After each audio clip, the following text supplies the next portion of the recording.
wrote about the. Oh, maybe I looked it up. Someone wrote that there are some weeds in coffee than others. That's true, but this is not a particularly coffee wheat. What kind of wheat is it? You know better than that. This is the green ice. Oh yeah. But I've been liking it. In general, I think it's from spoil. It's just that, yeah, sometimes my lungs aren't ready for it, I guess. Yeah. I don't like that feeling. Good morning, everyone. Hello, everybody. I'm here to tell all the COVID alarmists it's time to flatten your nerve. Okay? I don't know if you're aware of this, but all the COVID alarmists, anytime you say to them, but you're doing all this harm to these people, they'll go, well, they can just, that's like the most popular thing that COVID alarmists say. Well, they can just, but you're destroying their small business. Well, they should have adopted to be on Amazon. Well, but they can't because they're a sit-down restaurant. Well, they should have, they can just do takeout. No, fuck off. Flatten your nerve, okay? You're very nervy.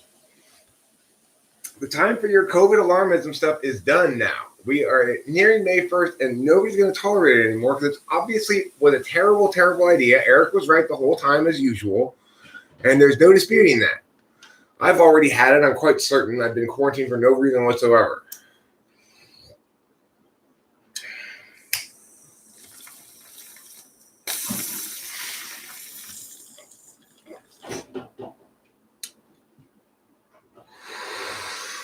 The first COVID death in California was in February, apparently, and it looks now as though it already swept through the state prior to us being quarantined. That's the kind of bullshit that happens when people don't listen to Eric. You know, California got the COVID virus swept through California in February before the COVID thing, Correct. Before the quarantine. It's like probably everybody in California's already had it just about. Hey, Octavia Silva. You have to use the what? I said, hey, Octavia Silva. Oh, I thought she said, hey, I have to use them, yeah. But she said, no, hey, Octavio Silva, which sounds like I have to use them, yeah. Yeah. Octavio Silva, has anybody ever told you your name sounds like I have to use them, yeah? It does. It sounds exactly like that. All the vaping deaths for the past year were COVID. Good possible idea there, Dark Prince. Good notion. Not thought about it before, but good notion there. That's quite possible. Oh yeah, well they vaped. That's why they died. Are you sure it wasn't because they got COVID? Well, we would think it was COVID, except COVID kills practically nobody. So probably not. Where's the Mia? What is the Mia? Well, we don't know what the Mia is. That's the point. If you knew what the Mia was, you could use that word instead of Mia. So I went fishing again this morning, and I caught a turtle, which I don't like to catch. And it hurts my feelings so much when I catch a turtle because I feel so bad for the turtle that I don't want to fish there anymore, I don't think. I want to fish someplace where there aren't turtles, which is like every place else you can go, basically. There are no turtles. You're exhausted from arguing with your polar and I mother. That is exhausting. Yeah, that won't do you any good. If you keep trying to use the truth to convince her, you're just banging your head against the wall. Octavia Silva's NI-polar mother. Oh my gosh. Octavia Silva, I feel you. Very much so. Rachel has one too. Yeah. Mm-hmm. And sister. She's got a sister and a mother who are NI-polar. How rough is that? I got a dad who's NI-polar, but he's a pretty damn good NI-polar. As NI-polars go, man, he's pretty reasonable, pretty decent. You know, it's great. He, is definitely NI-polar. Every single day is the day that you're living in. You're not living in the past. You're not like living in the present. The future. You're living in the present. Yeah. That's why every day he always says, we'll see how tomorrow's always another day. Yeah. It's cute. It's a really good way of thinking about things. Well, also the way that he won't rely on any truth. So, for example, when this place was giving us a lot of runaround about whether or not they were going to do the proper paperwork they had to do to get us our long-term care insurance policy payoff, like close to like almost not quite half, but like maybe a third of the cost of the care for my mom. So it's like, it's thousands of dollars a month, right? And so he started making contingency plans for what we would do if, in fact, this place failed to do what they had to do. And I was just like, but Dad, that's not an acceptable outcome. So why would we even make contingency plans for that? What did she say? Well, son, you just don't know until you experience it. Just fucking textbook anti-polar shit. Yeah. You just don't know until you experience it. That's true. He's one. Unfortunately, though, like planning like that can exacerbate stress. Well, for us. For him, that's how he lives his whole life. It's amazing. It's amazing to me. What you looking for? Are you looking for that little thing on? The little thing, yeah. I tried again to put it back on. Yeah? I continue to have trouble. All right, then if you can't get it back on, I don't think I'm gonna get back on. I'm fine with this. This is fine. I will get the thing back on there at some point. Okay. And more coffee. Where do we? In the garage. Yeah, okay. Just grab any of those cans of coffee out there. Okay. I think the Melita ones, if there's another Melita, it's just a little bit better. Okay. If you see a Melita. Melita? Okay. If you see one. If they don't have Melita, if he doesn't have it, just grab whatever. But if he has a Melita, we'll grab a Melita. Okay. I was afraid this morning when I got back from fishing that Rachel might think I was at the strip club.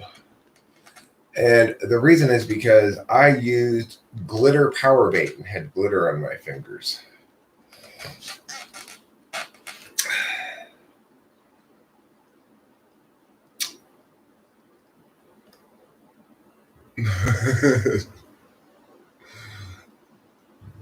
Throws glitter in the air. I arrived.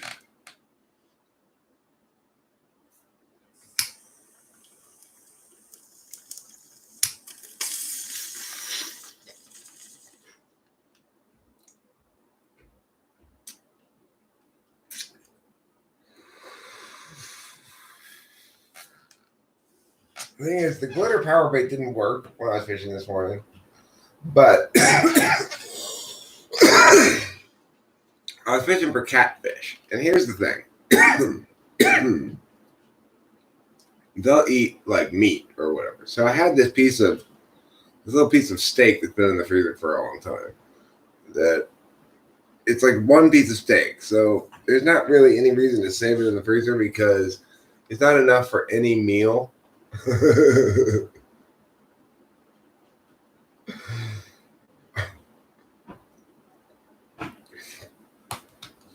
I like this game.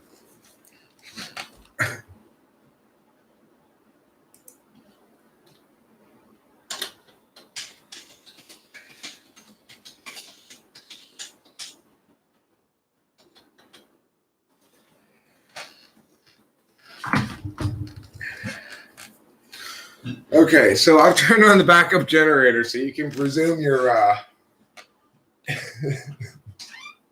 you can resume your war there, guys. I must say I very much like this game. It's like what is it? It's like a text-based role-playing game. It began with Boot entering in the room with throws glitter in the air in between asterisks, and then I have arrived. Oh. Which is followed by email anthrax, gets the leaf blower and blows glitter outdoor. Ooh, this one's glitter. Don't do that. And then Boot dramatically opens fan. I'm not sure what Thaz on period is. That's on. That's on period. Yeah.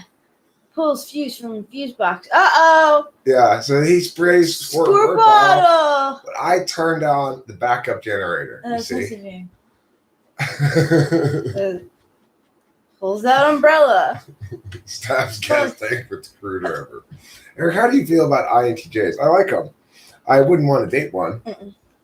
For sure, because I've seen how that third slot FI thing makes them just too intense. It's weird. ENTPs and INFJs are intense. You're right. But we have a totally different flavor of intensity than INTJs and ISFJs. Yep. Question mark says, I appreciate your creative work. Thank you, question mark. Yes, thank you. He puts a lot of labor of love in there.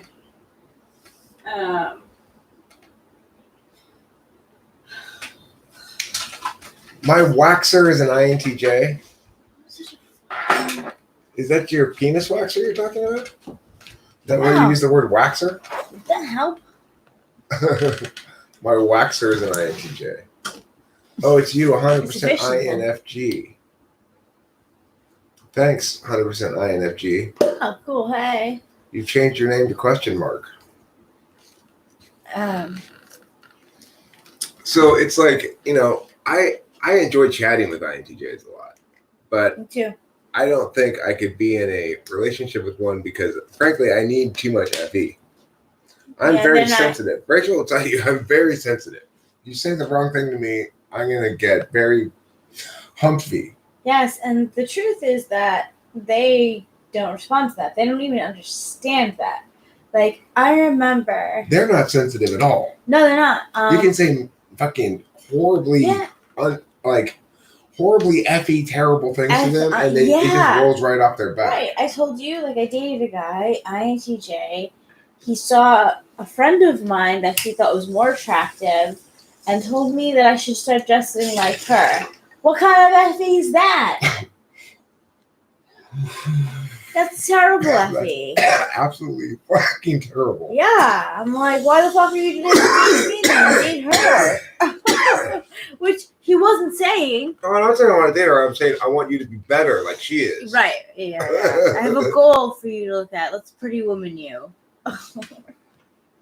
Oh, well, look, I probably can't date her. See, she's too good for me. So I'm going to date you and make you more like her. That's exactly what it felt like. Because it didn't stop there either. If he thought that a friend of mine was dressed nice, so I guess maybe having the FE polar thing, maybe you're drawn more to people who are more nuanced with FE. Because I think the girl that I think Angie, she was either an ESFP or ESFJ. I mean ISFJ. And again, did the same thing. Like, he liked her makeup and her hair. And one night they were sharing cigarettes. And all of a sudden, she was the cool person that I had to be like. It was all very, very weird. But they, thanks, baby. It's just they don't have good FE, and as friends, they're a lot of fun. Yeah, they are. And it is, you're right. INTJs are very serious. If you're in a relationship, they're serious about the relationship. They're serious about their role in the relationship. They're going to be serious about the money you make, the money that you hoard in the relationship. They're going to make sure that you're going to have 2.5 kids. Like, that's the stats that they want to achieve a lot of times. So I want to address this thing here that Upton Plates is saying. Being sensitive, but FI polar, what, Eric? What I mean by sensitive is I can get... No, I know I wasn't the one instructed to do that, but I did do that. Yesterday, I had a terribly sad thing happen that made me very sad, which is as I was going to fishing, somebody had thrown 2 live turtles they had caught into the trash can. And I got them out and I tried to get the hooks out of them, and I didn't tell you that. It was too sad. Tell me that? It was too sad. I didn't want to burden you with it. But this is a relevant question. Anyway, I got them out and they were fine. It's like, or they were okay. They weren't they weren't like maimed or anything. It was really depressing. It was really sad. And it's like after I had gotten them out and I had struggled with getting the hook out of one of them, and well, she's an INFJ. That's why she has a nice size boot. Thanks very much. Not take away from your own ownership of that. It's not just you have nice eyes because you're an INFJ, but it is consistent with INFJs that their eyes look like that. Like beta quadra. Yeah, beta quadra. Yeah, because I was thinking about this last night. My uncle is definitely an ESTP, and growing up, I always thought that I looked like him, that we had similar eyes. And actually, my grandma is an ESTP, and I walked into the nursing home, and there was this one nurse who was just like, "Oh my gosh, you are Janice." And I was like, "Oh, thanks. I look like my grandma." Yeah. So this turtle thing, it made me crumple to the ground and sort of scream and hold my head. You did? Not actually scream out loud, but like it caused me a great deal of pain. Like I couldn't. I will. Thank you, darling. You're welcome. I can't believe you didn't tell me. That is a very sad thing to think about all alone. I didn't want to burden you with it. No. Now. But anyway, that's what I mean by I'm very sensitive. A lot of things won't impact me at all. But when something does, it impacts me a lot. And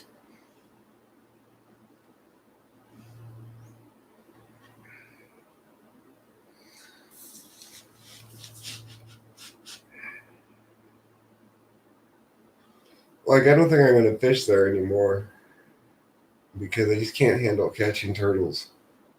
I hate it. I caught one this morning and I couldn't. Yeah, and I did too. And then you have to get it out of the. I couldn't get the hook out, and it's a lot more challenging to get a hook out because you can't put your finger in there or they'll bite your fucking finger off, you know? Yeah, and stuff. And they probably aren't really native to that lake. Some of them maybe, but a lot of people just dump their fish. Yeah, they're what happened is people put their pet turtles in there, and now the place is teeming with turtles. There's more turtles. Thank you, question mark. There's more turtles in there than I know what to do with. That anybody knows what to do with. Yeah. Turtles are very wise creatures. Everyone always says, if you see a turtle, that means it's time to slow yourself down and take your time with things. That's what the spirit animal represents. It's taking your time. Slow and steady wins the race. Easier said than done for a 7. Especially an ENTP 7. Forget about that.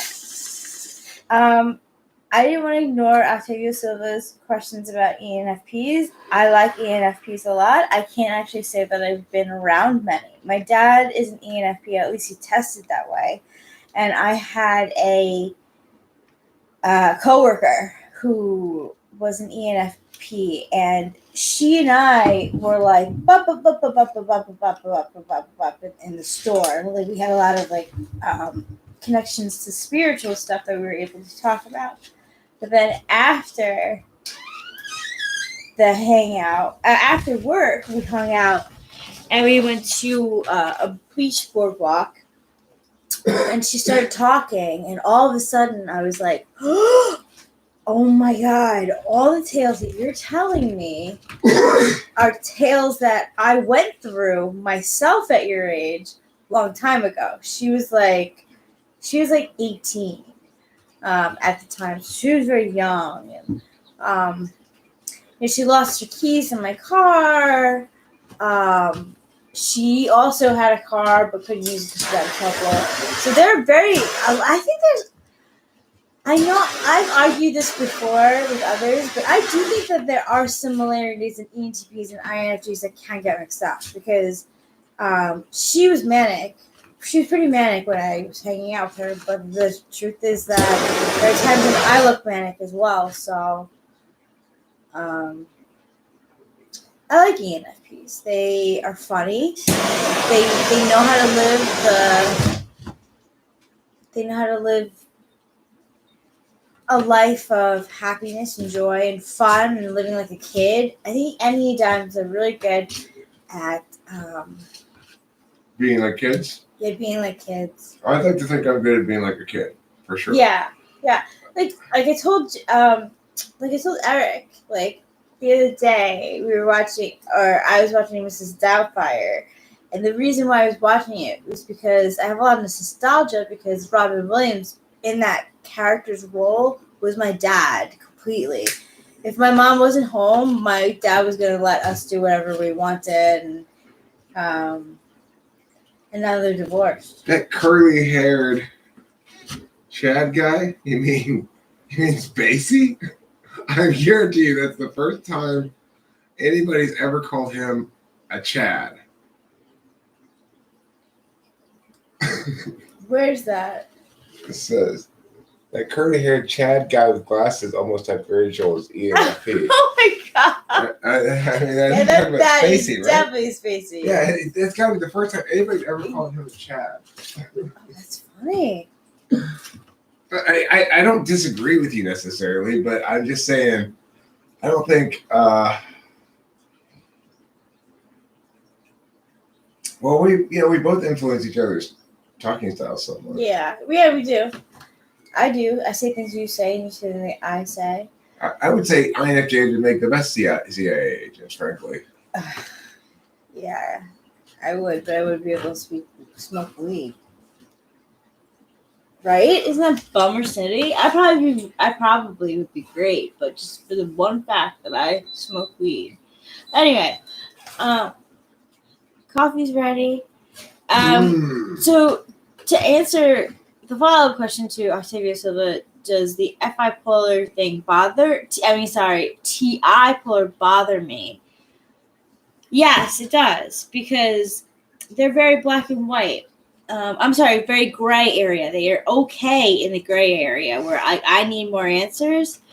I remember when I was hanging out with the ENFP working coworker, I loved her to death. She was so happy. She was so fun. She was such a pretty girl, really bubbly and really eager beaver kind of attitude. But frankly, she was just too manic and too young for me to hang out with. Like I said, everything that she was saying and doing, one of the things she was asking me about and she wanted advice on, and I really wanted to help her very bad, but I don't think I got through to her, was that she was in a long-distance relationship for a while with someone who she thought was her twin flame. So me being studying all that stuff, I'm like, oh, let's talk about it. I'm sorry, go ahead. You know what? I just wanted to comment on the ENFP thing by saying that if you want to know how every argument between an ENFP and an ENTP starts, it always starts with the ENTP going, okay, now look, it's either meow or meow. It can't be both. Yeah. Which one is it? Exactly. That's exactly how the argument between ENTP and ENFP is going to start. The ENFP is going to get mushy and gray, like Rachel was saying. Everything's gray. Everything's fucking mush, right? Mm-hmm. Yeah, she was really struggling too. She's like, I have my long-term boyfriend, but I'm starting to feel feelings for someone else. Like, maybe I'm bi. She was questioning her sexuality. But what it boiled down to is that she didn't understand how to love one person really, and she got smitten with the scissoring. She doesn't understand the concept of love. Like how I can love you in a romantic, sexual, and overall kind of way as a partner. Mm-hmm. But I can also love my grandma, who I grew up with and have bloodlines. And all you do is just scissor with her. Right. Yeah. So it's that's just normal woman behavior. For those of you who aren't aware, women all scissor each other when they greet each other. Okay. I just want to reassure that everybody that I'm in on their secret. This is a big secret that women keep from men. Yeah. Men are left out of this, but in secret, what happens if there's no men around and two women greet each other? Hi, Carla. Hi, Judy. And then scissor time. They quickly scissor to greet each other. That's a normal standard operating procedure for women. Yeah. But when you start going lazy on it, then it's like I want to sit there more than I want to have sex with a male. I was originally typed in ENFJ, but I am not an ENFJ. You can trust me on that. Like, I fought that a lot. If you want to know my history with MBTI, I've been tested over the past, I'd say 6 years as an ENFP. But as I matured, I took the test again, maybe after that 6 years of stretch of time, and I started getting ENTP. And I'm like, well, what the hell am I? Am I ENFP? Am I ENTP? Like, why am I'm answering the test to my best ability? Yeah, the tests are terrible. Right. And that's why I called Eric, because I knew that you could help me. Yeah, here's the thing, Luna, where I thought she was ENFJ at first. And for a little stretch of time, even after I met her out here, I thought she was probably ENFJ. But I was wrong. And the thing is, there's a couple of things about her that are a little bit misleading. One, she's her TI comes out as third slot, but more non-academically. Like, you'll see the third slot TI in terms of her values. She values fairness a lot. Yeah. And you'll see it in terms of when she has, when and how she has a problem with me. If I'm being unfair, that freaks her out. Just like when she's not having good FE with me, it freaks me out. Yeah. Basically. Because I need my third slot FE tended to. She needs to make sure that she's being. I'm sorry, I drank the last one. There's no more coffee? No, there's no more RC colas. Oh, that's okay. I love you. Thank you for admitting that. There is 7-Up in the back of the car, and there's a couple oranges left. It's coffee, right? There's coffee, yes. Okay, right. I also I have another confession to make. I took your coffee cup into the car. Or I took the other coffee cup into the car. So you have to go into the house and get another coffee cup. Okay. You're a funny daddy.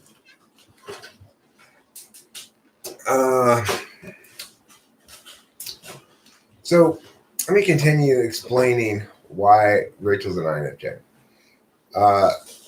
So there were two issues that misled me into thinking that she was an ENFJ, and that was her answers to some of the SI physical questions, like sleeping stuff, which she has a sleeping disorder, so that's going to look more like an ENFJ, you know. But when I ask her SI, or when I just interact with her, I hear her using SI like an INFJ does. Just to say she does reference personal stories from the past. She gives examples for things. It's just much more reflexive than it is willful. And the other thing is, she's definitely not an extrovert. She is being talkative right now, and that's cool. That's great. I like that a lot when she's being chatty. But she's definitely not an extrovert. She's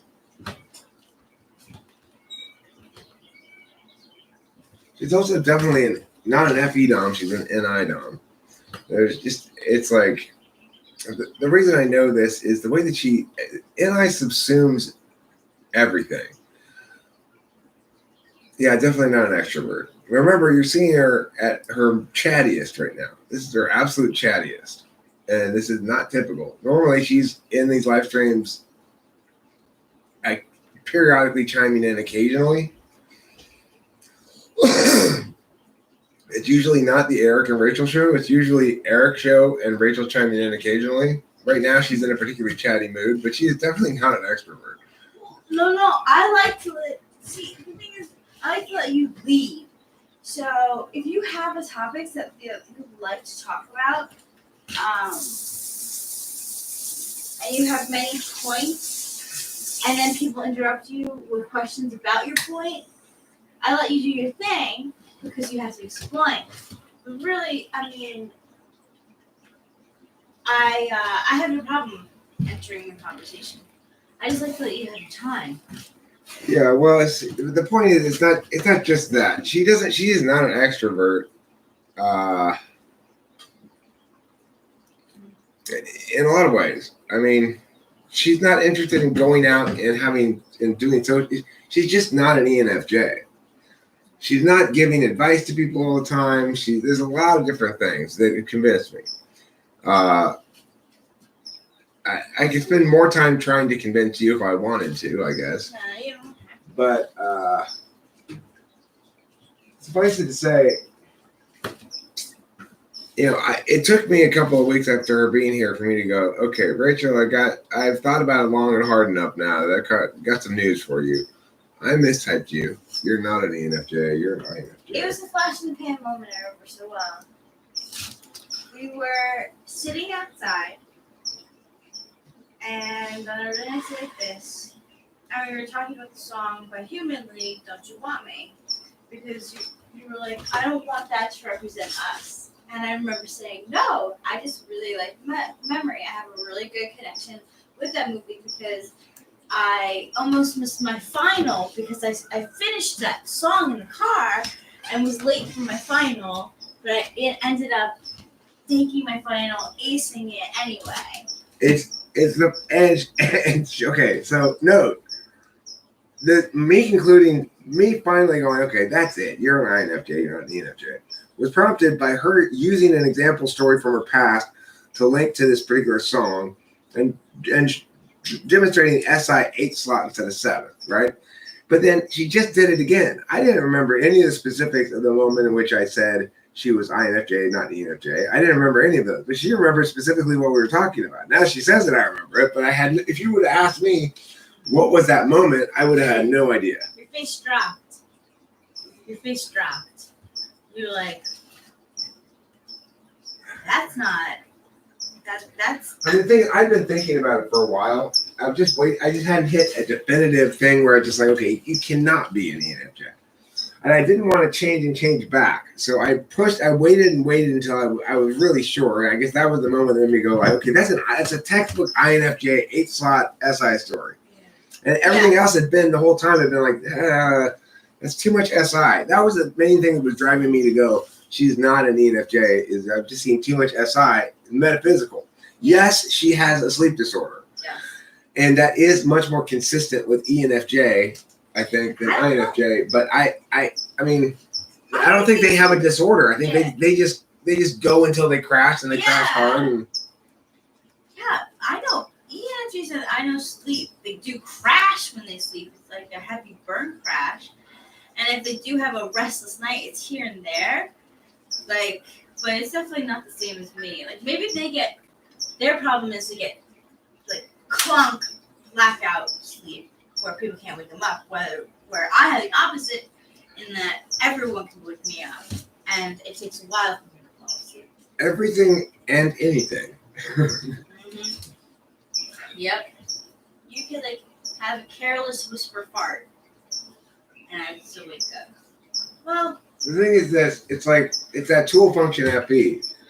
I jostle around. She wonders if she caused it with her behavior, and then both gets sort of mad at herself for caring about that because she doesn't want to be using her tool function right then. But it's her tool function, so she's habituated to using it all the time. Legit. These sparkles in my Did you hear the strip club again? Did you hear that part of the lecture? Where I said I came home this morning from fishing, thinking that Rachel was going to think I went to the strip club? Well, where are they from? It's from Sparkle Power Bank. Oh, that's hysterical. I tried to use this old power bank that I got out of my dad's tackle box this morning. It was actually all dried up, and I couldn't really use it very much. But, fun. It had glitter in it. It's Sparkle Bank. So. Oh my gosh! So. Yeah, that's funny. You were getting the coffee when I said that, I think. What? You were getting the coffee when I was talking about the power bank. Oh, probably. But yeah, I mentioned that earlier. Oh, that's funny. Yeah, well, it was right. I did think that you could possibly have gone to the strip club, which was kind of strange in my mind. Is that a A necessary business? No. Is that a necessary service? Strip club? No. Are you sure? It might be a necessary service. After all, weed stores and liquor stores are necessary Sure. Okay, services. so maybe it is. There are lonely people. It's just that is not a way to cure loneliness. Okay. Let me tell you, the strip club cannot be a good way to solve loneliness. No. None of those things can. Loneliness cannot be solved by alcohol, marijuana, or strip clubs. Loneliness, I'm talking about. Correct. And there are some really lonely people. I mean, I know some people who have gone out with sex, for a very long time and thought about like a prostitute. That sounds so fucking grimy. I couldn't do it. I would be unable to. I can't even stand going into a strip club. It's the same FI sort of thing as it's like there's an episode of Simpsons where they go into a strip club. I think it's Simpsons, or it might be a Family Guy, and one of the characters says, "It smells like sweat and despair." No, yeah, because the clientele and the people. It's like I don't want anything to do with that. No. Sweat and despair. It sounds FI damaging to me. I want to answer Blue Nowhere's question here in a minute. In fact, let me get to it right now. It's an important one. The reason is because of where we are in the system. So, in other words, cognitive functions provide a mechanical explanation that can potentially be simulated and falsified the system if it's set up properly. It hasn't been set up properly prior to me setting it up properly. Now, as with any intuitive notion, the truth of it precedes the proof of it, quote unquote. And I like to use tectonic plates as an example. The tectonic plate notion was posited some 50 years before it was verified, and for a long time it was considered pseudoscience. But finally, somebody came up with a way to test it and falsify it, which is just look at all the various fault lines. If the expanding Earth theory is correct, it would look a certain way, and if the tectonic plate theory is correct, it would look in a different way. And those two ways are exclusive of each other. And in fact, now it's widely accepted that tectonic plates does explain the movement of the continents. Yeah, because I felt a earthquake from North Carolina. Can I get that thing? This? Yeah. But earthquakes would be explained either way, by either system. True. So if it were the expanding Earth system, that would still explain earthquakes, which is why. But I mean, like they needed something that it wouldn't explain, and what it wouldn't explain was jagged fault lines. Okay. So if it were an expanding Earth, then all the fault lines would go in. There would not be any fault lines going up. Yeah. So that's how they eventually they went around the world and looked at all the fault lines, and they saw that in fact it was totally jagged all over the place, as would be consistent with tectonic plates and not consistent with expanding Earth. So the point is, this is a situation here where we've got a similar moment in history. I have successfully explained, by and large, most of the mechanics of cognitive functions that I can do by myself without some INTP help. Bounce off ideas a little bit with me. That bounce ideas, yeah, sure. I'm not saying with other people's help. I'm saying it's like the parts that I need to do are the super TI heavy parts that I need an INTP to help me with or something. But the point is, I believe I've explained it successfully, and I provided a couple of ways in which you can falsify my explanation. For example, somebody who tests polar on more than one test would falsify the whole concept, because you can't have, in a normal functioning human being anyway. I mean, maybe if they're like mentally disabled or whatever, but you can't have somebody who tests both TI polar and NE polar, for example. So you can falsify it by doing that. Octavio Silva, I think there are probably a lot of good SE tests, but I suspect most of those good SE tests would require me to be in the physical presence of the person, like throw a ball at them and stuff, like that kind of stuff would probably be a good SE test. But I can't do that online. I could ask a person to like throw balls at themselves, I guess, and see how they handle it. I remember Susie was swinging something around one evening at the Santa Fe Dam. Well, I think it correlates with successfully integrating your body with other bodies in space. So it's like it's not exactly reflexes, but Susie, when she was swinging this thing around, she accidentally let go of it, and it went flying someplace, and people were like, get out of the way. You know? It's like that's INTP SE polar.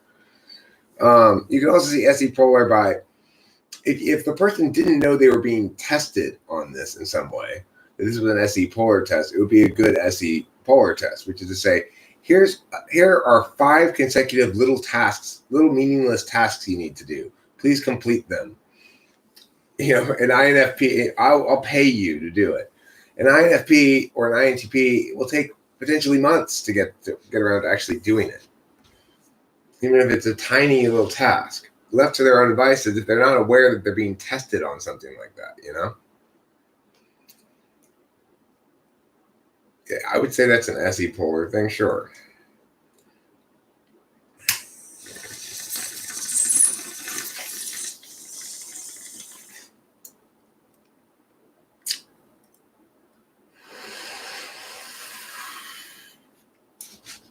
I just want to give a shout out briefly here to my wonderful good friend Cameron, who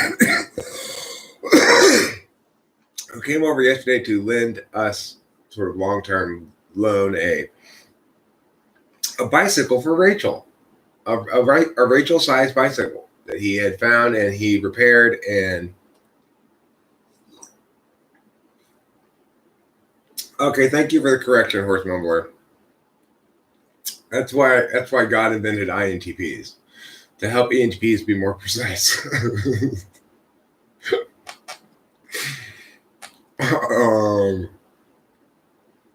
Probably the other thing INFPs and INTPs do, I would suggest more than any other type, is miss their exit because they're lost in thought when they're driving. I would say that that's probably a very strong behavioral correlate you could almost use as a test. Like, if you include God, yes, question mark. There are 17 personalities. There's 16 personality types, and there's God.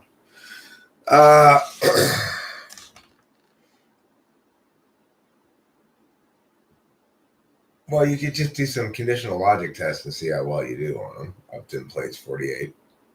Hi, Bacon.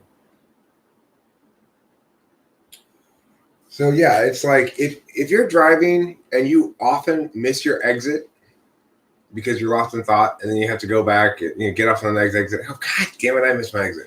If that happens to you a lot, I mean, you were probably an INTP or an INFP. Are you peeing? Oh, no. Yeah.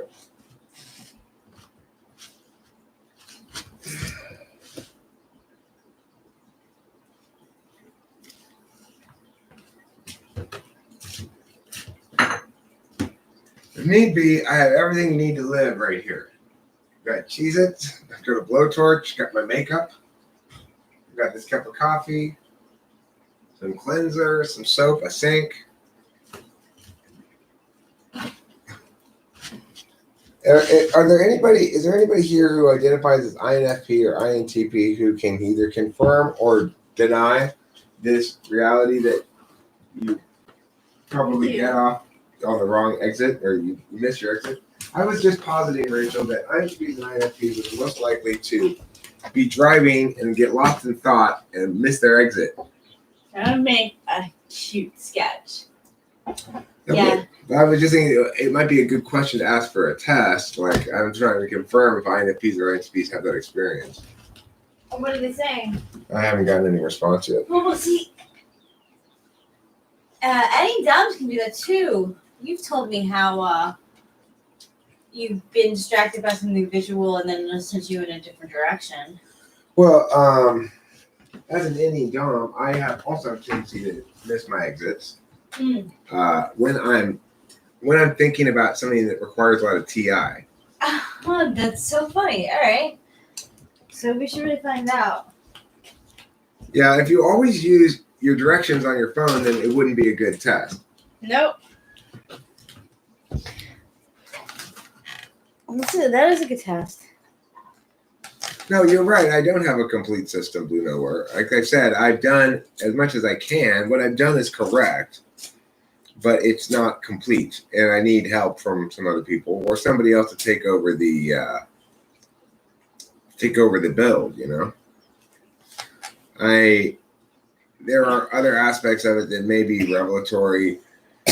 There may be a combination of different kinds of questions you can ask that could give you a definitive result for something that I haven't discovered yet. I only have 2 really concrete, rock-solid polar tests, and the third one is a good heuristic, but not more than that. So you're absolutely right. It's not complete. It's but that doesn't make it wrong. And in that regard, because it's not wrong, it's distinct and preferable to every other approach. So that's the best I can do. Or at least that's the best I'm going to do, probably. I might do some more work on it a little bit, I can help you. I mean, the thing is, I'm bored with it. I put in a lot of work into this shit, I understand what I understand to be correct. It's very interesting that you say that, because I read an article about relationships with the different types, and what they said that ESFJ, ENTP will eventually begin to resent the fact that, yeah, you're such a go-getter, you have so many plans and dreams, but that some of them fall to the wayside, whereas if they were in your situation, they would get everything done. Right. Everybody else sees the ENTP as wasting their talent. It's like the INTP. You are wasting your talent. True. Did you say that's because they don't understand that talent and purposefulness are inversely proportional. Yeah. You can't both be talented and purposeful. This doesn't work out like that. If you're going to be a super analytical person who's got this deliberative genius, who's able to parse everything out, and or who's got some sort of intuitive idea that's successful or whatever, then you're not going to be very useful unless somebody uses you successfully. And that's what ENTP and INTP both need, is somebody to use them. And it's difficult to find somebody to use you in a way that you want to be used. Yeah, I want to be used. That's going to be mutually fair and all that shit. It's a tough reality to try to manifest. Yeah, it really is. It really is. Like when that's what makes online dating so interesting, is that nowadays people are connecting with all different kinds of people, but you don't really know like what the type is going to be until you like start dating them. So it's like, I mean, I know some sites do have, like I'm an ISFP Capricorn, like 5'11", whatever. But the blue nowhere question here is the answer to the sound artist question. What is the INFP's talent in life? Being happy and not achieving much. That's their. We're achieving the roles of not being happy. Yeah, you're right. That's if they are supported properly in an environment that lets them just, Yeah. An INFP's ideal role is pampered significant other. Wait, I feel like I'm not great as pampering. Do I pamper you? No, INFPs. Oh, yeah. An INFP's ideal position is as pampered significant other. Yeah. So in other words, the rich wife of the businessman who's empowered to have her own vanity boutique store that loses money in Old Town, wherever, right? Yeah. That's the ideal life for the INFP. It is. Empowered, pampered, significant other of somebody who makes a lot of money.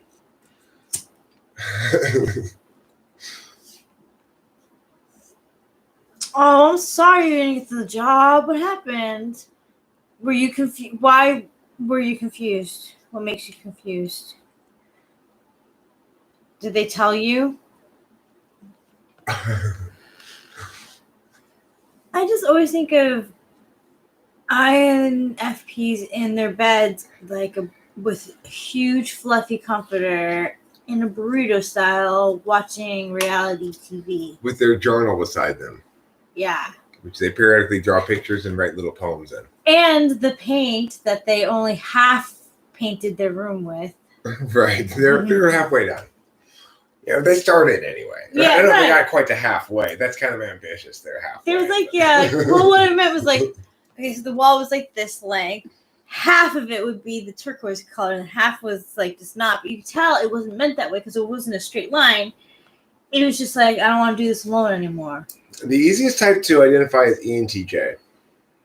Because they are textbook SI polar. But they cannot remember shit. I can't get them for the life of me. My boss over the summer camp, 100% ENTJ. You just gotta ask them SI questions. Yeah. You can tell an ENTJ immediately just by asking them this. You go, all right, I'm gonna do something right now, and then I want you to do the same thing. So this morning I woke up, I went into the bathroom, I went pee, I brushed my teeth, I went outside, I pulled a couple bong rips, I got the steak out of the freezer, I went, give them a sequence of little insignificant events like that. So now you do that for your morning. And they'll be like, okay, well, I usually have breakfast and then leave the house. No, but what did you do this morning?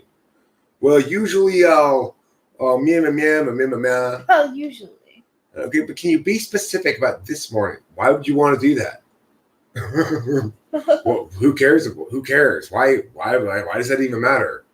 It's they can't do it. They cannot do it. And it's so striking. And ENFJs are better at faking it, so they're harder to tell. But ENTJs don't care to fake it. They just want the answer. They want a definitive answer and a good definitive reason as to why as well. And so I actually touched quite a few ENTJs because they're smart about solving their problem. How are you going to get satisfaction that you believe you've been typed correctly? Come to Eric because he's going to explain it to you and he's going to defend his position or he's going to want to know that you were on the same page. It's I want in those sessions with the client going, I'm convinced, and with me going, I'm convinced, and us both going, we're convinced together. Yeah. It doesn't always work out like that. It didn't with Rachel, for example. She wasn't really convinced at the end of it, I don't think. No, absolutely 100% convinced no. No, but you were like, I don't want to be an ENFJ in part, I did say that. And I remember you saying you don't like ENFJs. And I remember at the end of it, you're like, you don't sound happy. I'm like, I didn't say stuff. But yeah, I was kind of wow, I'm going to be an ENFJ. I'm going to be the best fucking ENFJ ever lived because I'm not going to let their bad reputation affect my good reputation as an ENFJ.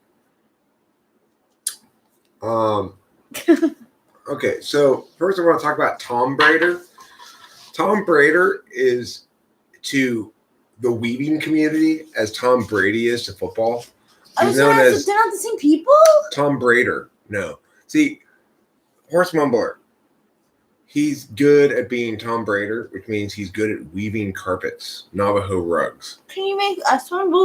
We could use a little Navajo rug over here. Oh, wait a second. Does that say Tomb Raider? My mistake. I thought it said Tom Brader. God. Tomb Raider. So a lot of people like Tomb Raider, don't they? On their that. What do they play it on? Xbox? I don't know. It's an old game, right? Yeah, it's old. Infertile Piggy says, my beat friend is an ISTP. He's a bit annoying. Yeah, ISTPs are difficult to get along with because they've got probably the most negative expression of FE in the entire 16 types. Which is to say, your polar FEs are not necessarily bad FE, right? It's not. Right. They're not abrasive or something. It's not, but. And your other 4-slot FE INTPs are actually quite ingratiating. It's only ISTP that you get this maximally attained FE, which is if it's fair, then fuck you. Yeah. If I can justify this awfulness as fair, then fuck off. You have nothing against. This is all I want you to know. I'm not heading towards any medical stuff right now. This is just me being me. I thought I'd figure that. What do you say? I don't know, because I know that like I'm just being happy. I wasn't worried about it at all. Okay, cool. You can totally confuse me. In fact, I'm sorry. That's how little worried I was. All right, cool. I'm so used to my parents. Yeah, I'm not your parents. I'm not looking to bust you, Rachel. I think INFP males are less likely than females, or at least I haven't really known any. That's the thing. males. Yeah. Well, didn't we test that one dude who was? But I'm saying in my own personal life, I'm Ah. not. And being an SI person, it does help me to have some concrete examples in my own personal life. Yeah. I don't think I've really known any INFP males, and so No, neither have I don't feel like I understand who they are. I met one actually at a bar. I was with my INFP friend from Trader Joe's, and she knew this guy who took the test, and he was like, yeah, I'm INFP. I'm like, oh, really? That's so cool. I like Myers-Briggs. And he was like, yeah, it's kind of old and dated. Like, I'm really into the big five now. And I was like, okay. You're kind of a snob. Also, possibly gay. Like, kind of like, he looked like a wasp. Like, blonde hair, blue eyes. And he took the test. He knew he's INFP, and he was more interested in the big five than he was Myers-Briggs. That's T, fourth, I guess. So, answer to Bacon's question, the only justification for retributive justice under utilitarianism is deterrence. That's a good question. Important question for both Eric and Rachel. Are you good at remembering where objects are? I'm probably a little better at that than Rachel.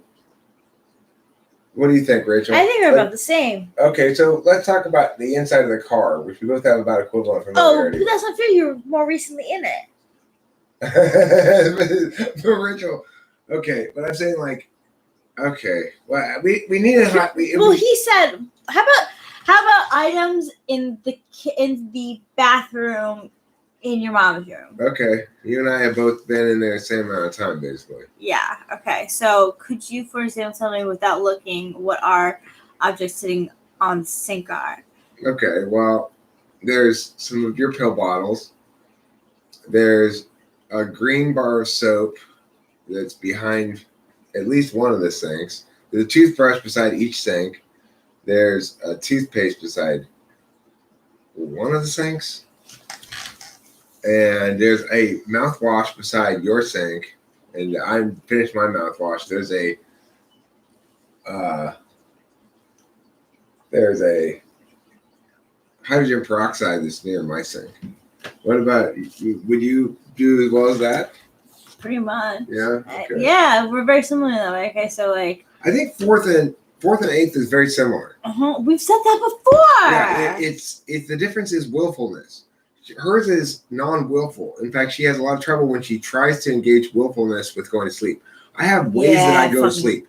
When I'm trying to go to sleep, I'm successly implementing my ways I have of going to sleep. Yeah, you do. Which and is, I like when you do. I pretend things in my head that are every time I pretend the same thing, basically, or same variety of thing in my head, and it always gets me to go to sleep. You rub your feet together, you get the rise. I rub my feet together, I got the rise, I yawn, I stretch. So nice. And that kind of SI is front stack SI. She never yawns almost. I never see her yawn. I'm starting to more with you. That's good. And she stretches when she willfully says, I need to do some yoga now. She doesn't do the natural no. I do. The more comfortable I get, the more I do that. You'll see me. I love stretching. That's good. You know what? We should get one of those things where she pulls you out. Crack. But yeah, I am like that, and I do think. I'm gonna answer the question now with the sink. So there's a little bottle of aspirin on the left hand side that I the Afrin, which I think might have been your dad's, and some of my pills right next to it. Then there's toothpaste, razor blade. I'm not sure if there's a hand cloth there right now. There was one. The blue. Are you going from left to right? Left to right. Okay, that's interesting. The blue mouthwash. Then there's some like stuff in the middle there. There's my facial cleanser, the soap bar, my toothpaste, or it's not really my toothpaste, it's ours. Our toothpaste, my toothbrush, and the green mouthwash. Okay, so let me note the difference between SI front stack SI, and SE front stack SI. When I tried to describe what was in the bathroom, I started with the thing that was most salient in my memory, which is there's these bottles of pills in the middle of the sink area that are Rachel's pills. And I didn't even mention them. Yeah. Okay. So that's what's most salient in my memory because I don't know why. It just is. Now, then I went by category of thing. Well, there's my meow, and then there's your meow on your side. Then there's my meow on my side, and there's your meow on your side. It's mixed. Well, see, this is the thing, Blue Note, where this is typical for anybody with an extroverted feeling tool function. ISFJs and INFJs are most likely to be mistyped as extroverts because they use extroverted feeling as their tool function. Yeah. So the point is, that could very well help place SI in particular, because it tells you, I guess, backside or front side potentially. But I'd have to test it out. And see, that's the thing. There's a lot of testing that needs to be done about all these things. If we do the testing to test the questions and give them the data support that Big Five has, then all of a sudden we're having a different conversation. I'm not the person to do that. The person to do that is a TE person. Yeah.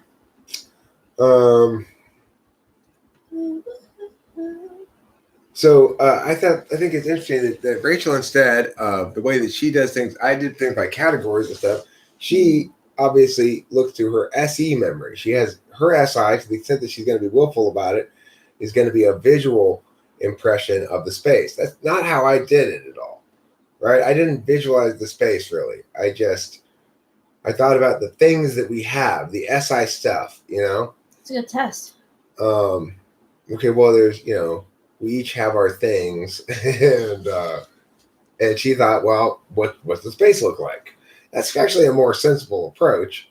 That's what makes SI, to the extent that we're going to use the words objective and subjective, which are always controversial. So it makes SI subjective and NI or objective, right? How is it not objective? Because, well, if you see right there, when you're asked an SI question about a space, in the bathroom, an SE person will recall in their SI memory, if they've got it, say, 5th or 8th, where it's relatively strong, they'll recall the visual of the scene, right? But for an SI person in the front stack, like me, I did visualize little bits of the bathroom in the process of doing this, but I started with whatever popped into my head first in the middle, which is just the pill bottle. That makes sense because I can see my uncle, who's an ESTP, the first thing he would talk about in his bathroom is the toilet. He honestly 100% would be like, okay, I went to the bathroom. Like, I can see him saying that, I think what we probably find with Big Five is that there's a strong correlation between certain ocean positionings and certain types. Yeah, I mean, like, if you looked at my ocean test, you'd be like, she's basically a fucking hippie. Like, who can't achieve anything in life. You know what, Jordan Peterson? Maybe I am. Blue Nowhere, I have seen there to be, there's only really one thing that I find to be reliable to physical cue, and that's, for me anyway, beta quadriized or beta quadriized, and they're pretty consistently on the money. So, I never use it to type people. So I was leaning ENFP with Rachel at first too when I was chatting with her. Mm-hmm. Yes, yeah. Despite the fact that she had obviously beta quadriized. No, but so I don't use it to type people. But what I've consistently found, though, despite that, is that beta quadriized almost always seem to correlate with somebody actually being a beta quadra. So that's the one physical thing that I find is pretty darn consistent. However, what do you do if you have an Asian INFJ? Are they going to have beta quadriized? Probably not. So, no, it's not the best. Or maybe they will in comparison to other Asians, but not in comparison to Rachel, for example. Yeah, Come it's on not in, the Dad. best. I won't be able. There is a stew at 5:30. It's in the crock pot. I'll leave it on until 6:30, and I'll warm it till 7. Interesting at the bank. Hold on. Hold on, guys. Talk amongst yourselves.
Rachel just shared with me some great news. She got her free government money, her stimulus check, and her dad mailed it to her. So Yeah, he said it should be getting to me by Tuesday. So that's pretty great. And I hope more people get it. I just think that in my case, the U.S. Census looks at me and is like, "What a fucking slacker! How the hell is she going to survive?" So they toss me a bone, which I greatly appreciate. Toothpick or some kind of poker is the thing I'm looking for. Oh, here's the horse mumbler poker. Yay! Thank you, and thank you. The mumble poke, as it's sometimes called. It works fantastically. Horse Mumbler. I don't know if he's still here. Oh, I don't know you're still here. But I wanted to let you know that I put the TWFP copper like pins and stuff and keyholes on my traveling bag because I like it there. And maybe I'll even put one on my regular bag. I think it'll look pretty swanky on my Michael Kors bag. Yeah, You're right. Yeah, come on in. I was going to give you this possibly of interest. Okay, cool. Thanks. What we were talking about here. Oh, with cool. Venus and stuff? Yeah, it's I'm gonna cut stuff out, you know. That's me. yeah, and well, I like the fact that you and my dad have a commonality to talk about. Yeah, it's like Rachel and my dad both like astronomy. I'm not nearly as into it as either of them, so that's cool. They've got their own little thing they can connect. yeah, and well, yeah, that's right. He was a nautical person, so, and I'm just a space. I'm a space case. I really am. It's great. I think I like the fact that I have this connection with you and your dad and his friend Ray with the whole landing of the Mars thing, because the same year I actually saw the apparatus that they used to drop it down. Well, you know what's interesting about Ray is Delilah's ex-stepfather. Ex, huh? Yeah, so in other words, Delilah's biological mother is no longer with Ray. Ray came after me. Oh. Let me see if I can put this in a better spot, Rachel, so we can get the rest of us in the front here. I'm having trouble getting this pointed correctly. There, that's pretty good. I didn't mean the question mark. What famous person of your type do you admire most? For me, the answer is pretty straightforward. It's Steve Allen. Who's Steve Allen? Steve Allen was the, I guess, original host of The Tonight Show. And I will We're going to see that then. I will read you a little bit about Steve Allen. Steve Allen is basically who I wish I was. If I were Steve Allen, I'd be happy because Steve Allen is a lot like me, but we'll do Rachel next. Okay, we'll ask Rachel her. She has to think about which INFJ. Think about it for a bit while I do Steve Allen. I am, because there's not that many. So I'm going to do 2. And one of them will be controversial. All right, so let's do Rachel's after we do Steve Allen. I want to go read about Steve Allen on the Wikipedia. Oh. The Tonight Show. Oh my goodness. Allen was a pianist and a prolific composer. By his own estimate, he wrote more than 8,500 songs. Wow. Some of which were recorded by numerous leading singers. Working as a lyricist, Allen wrote the 1964 won the Grammy Award for Best Original Jazz Composition. He also wrote more than 50 books, including novels, children's books, and books of opinions, including his final book, Bulgarians of the Gate, Trash TV, and Raj Radio.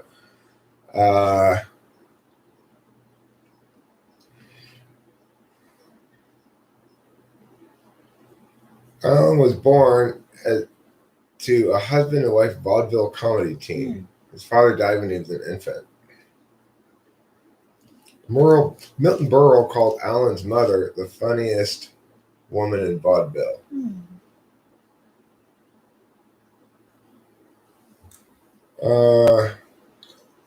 He was an announcer for the radio in 1946.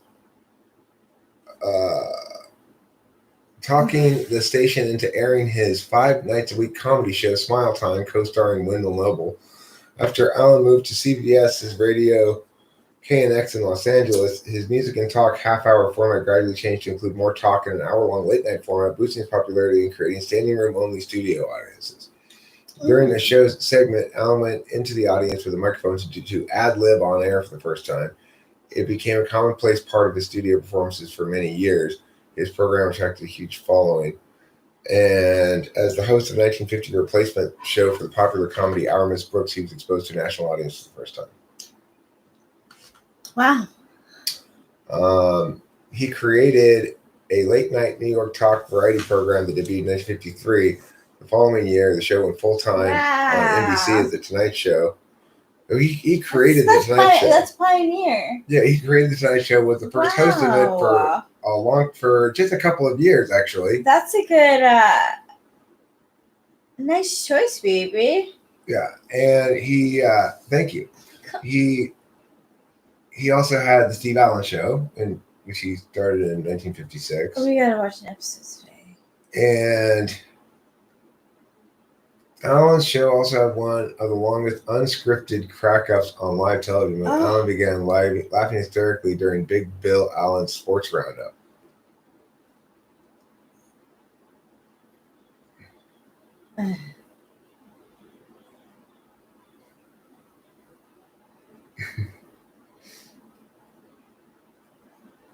He recreated The Tonight Show on the news show, Steve Allen Show, and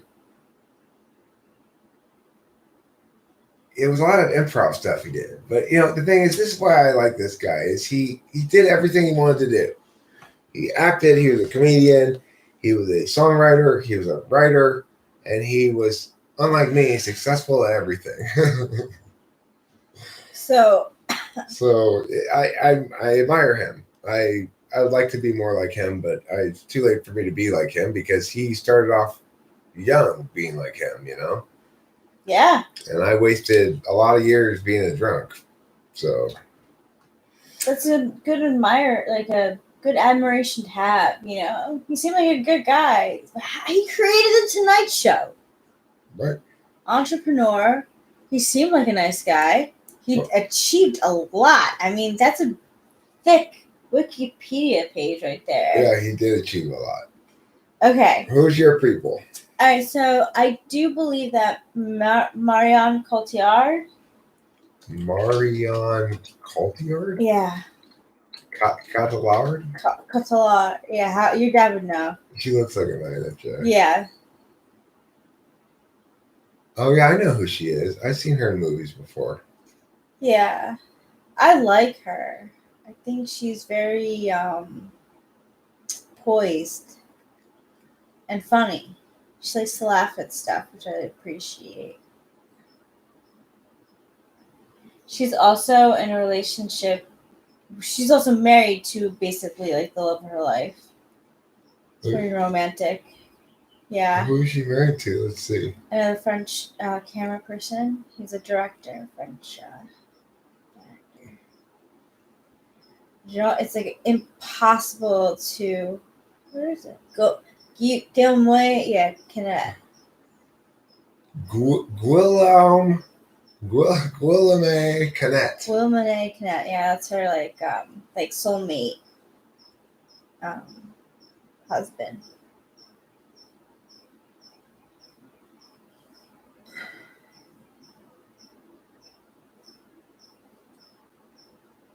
It's kind of a shallow choice, but I really like her.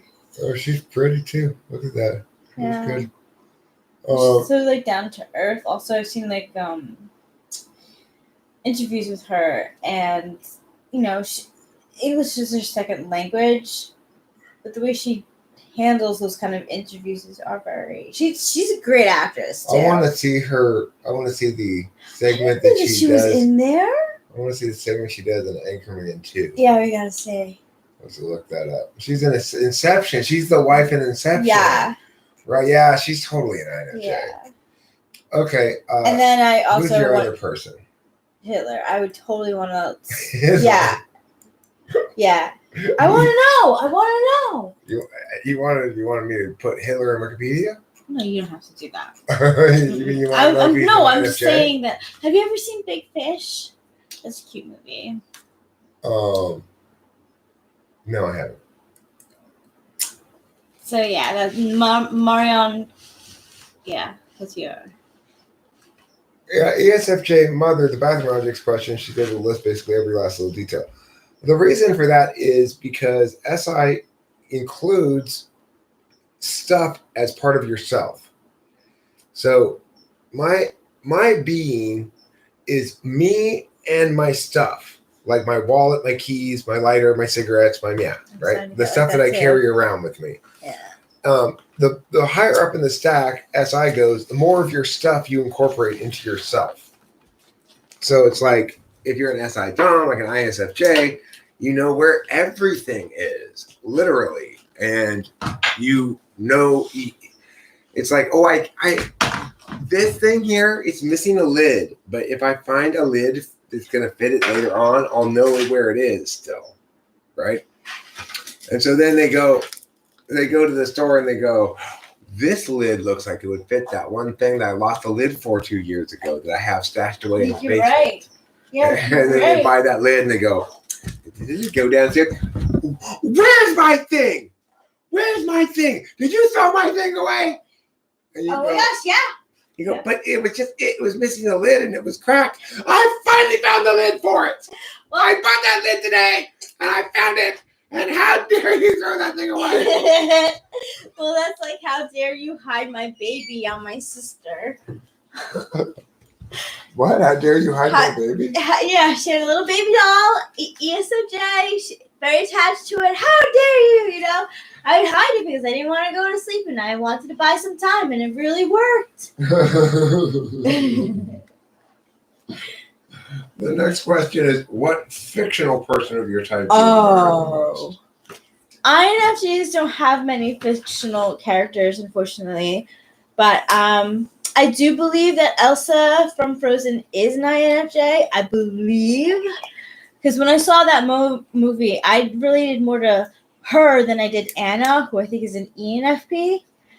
So I would say Elsa from Frozen.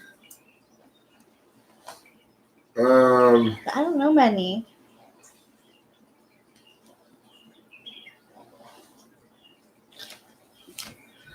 Like, I remember one of the first characters that I remember identifying with. I don't think Rachel was responding to that question in terms of looking up to. No. Yeah. Who we look up to? Oh my god! And I said that I look up to Hitler. Yeah. That's me, though. That's so me. I think it just means like, who's a example of a famous INFJ you'd like to understand better or something? Oh. Is that what you mean by that? Where's the question? Like, when you were answering two INFJs, famous INFJs, were you thinking of it as like two INFJs I'd like to understand better? Or something? Well, okay. So Marianne Cotillard, I just like her. If I were to, what about Hitler? I want to know, like, his daily routine. Apparently, he was an artist and really loved animals. A lot of people have more positive things to say about the way he worked within a thing than without it. So, like, the time that he spent that inside his own home, inside the people that he was just like you would like to see what he was perceived as by those people. Like, I want to be a fly. I want to be kind of like really interesting. Yeah, I do want to see like what people were saying. Who had his back? Who didn't have his back? How who was planning on because he survived a bunch of. But you gotta remember also he was. Ooh, you've got coffee behind that door right there. He was on meth. So, was he? Yeah. He was a meth addict. I didn't know that. So you learn something new every day. So he'd be a little bit of an odd one.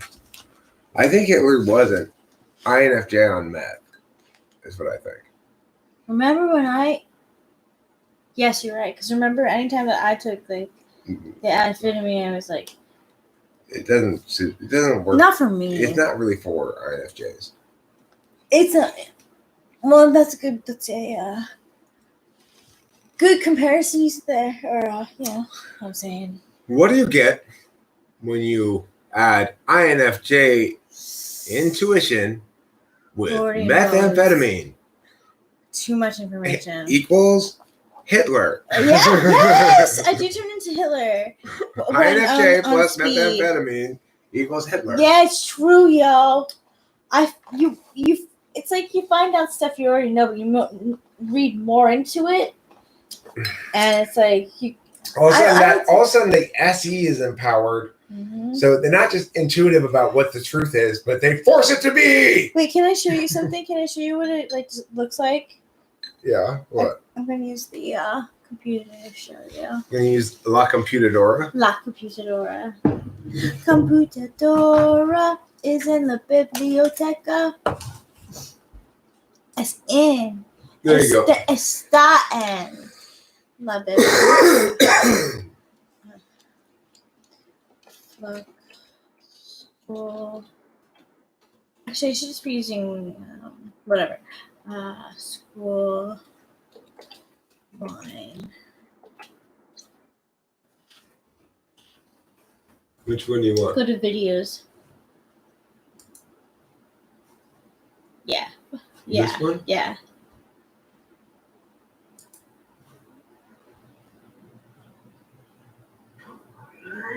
School! That's bullshit! What the fuck? The fuck?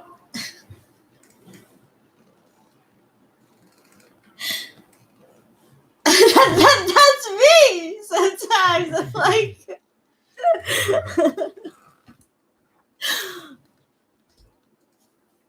Pew's got type policed. Yeah, he did.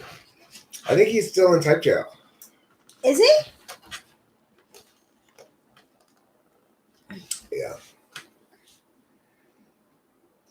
So, I don't think PewDiePie's an INFJ, no. I think he's an INFP.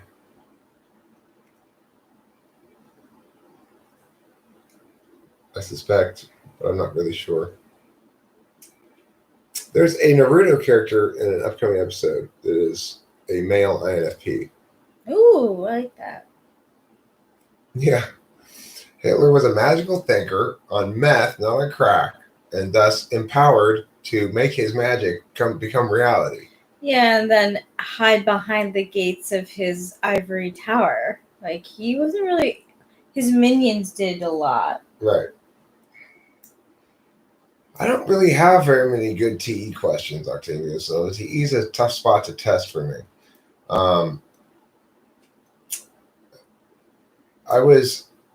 Rachel and I were talking about a good NI question the other day. We'd have to come up with a list of songs, but if you could give, like, yes, from The Matrix, yes, Matrix. Morpheus is an INFJ. Yeah. Yeah, for sure. Frank James is an INFJ. So, like, good NI question is you get 4 songs or 5 songs that don't reveal anything with their language in the title, okay? So you say, which of these 5 songs, none of which have a particularly fatalistic sounding title, or all of which do, which of these songs is most characteristic of the mood fatalism, for example? And it's my theory that this might be a good test for NI polar. Now, another thing that was revelatory at NI polar was what's the salient consideration in felony murder? But see, I don't think that getting that wrong is necessarily definitive. So I'm not sure. You could get far with the TI person. Yeah. With the technical stuff, at least. Gandalf the Grey, Elrod, and Saruman are all INTJs.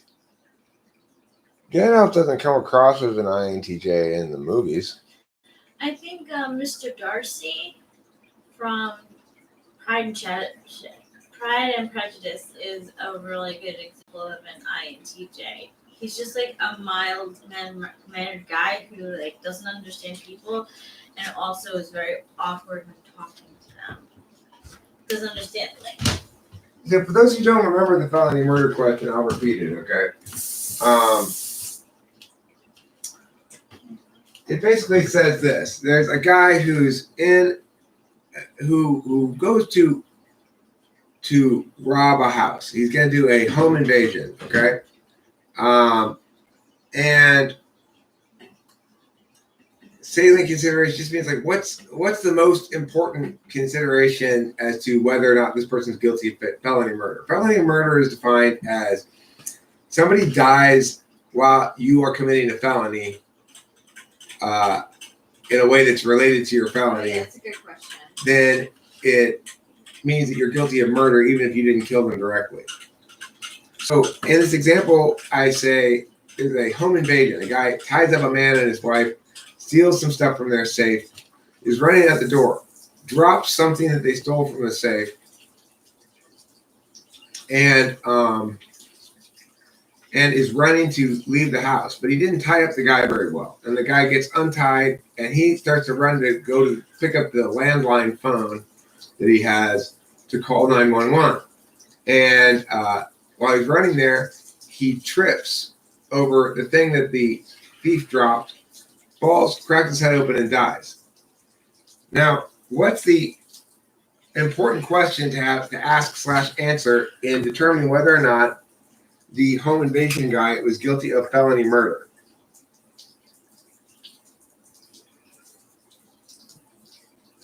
Well, felony murder is a particular kind of, I guess, manslaughter that makes what would otherwise be manslaughter into murder. In other words, it increases the penalty of the crime.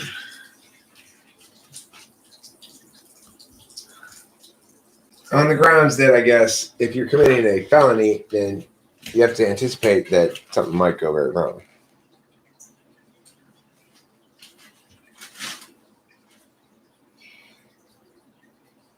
If Thug 1 and Thug 2 commit a robbery and victim shoots Thug 2 dead, Thug 1 goes for felony murder. Yes, it was an accidental death, but that doesn't matter in felony murder. So, okay. I mean, I would think that's my inclination to think about it too, Octavio, is that it's too easy a question. But what did your mom say was the answer? Yeah, that's the most important part. Because, look, the correct answer is whether or not the guy, the home invader, the robber,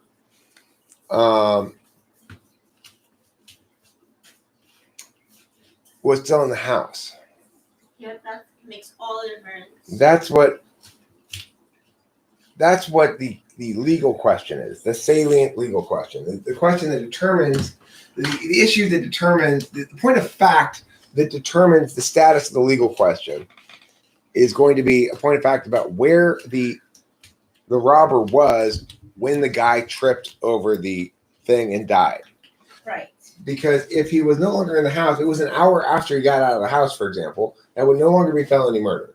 No longer. Right. And it would that's no longer also be during the commission of a felony. It's also like it can get so technical because they have to be so certain that he was out of the house that the inches by like the doorway are counted too. You have to be very careful. You probably have to be all the way off the property. Yeah, I think you're right. But the thing is, that's the salient question. Then that's what I mean by the salient question is what's the point of fact that's going to determine whether or not this person is guilty of legal status A or legal status B. And the point of fact that will determine that is the location of the criminal when the death occurs.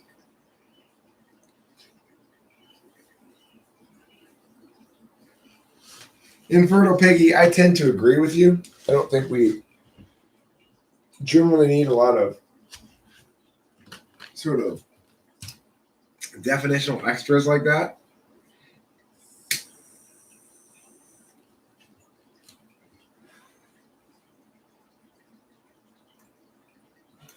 But, you know, the reason of the question is not to support the idea of felony murder, but rather to test if people have NI, which is to say they can intuit what really matters and what things are extraneous details. That's the thing NI polar has a lot of trouble with. They really have trouble understanding which things are important and which things are not important.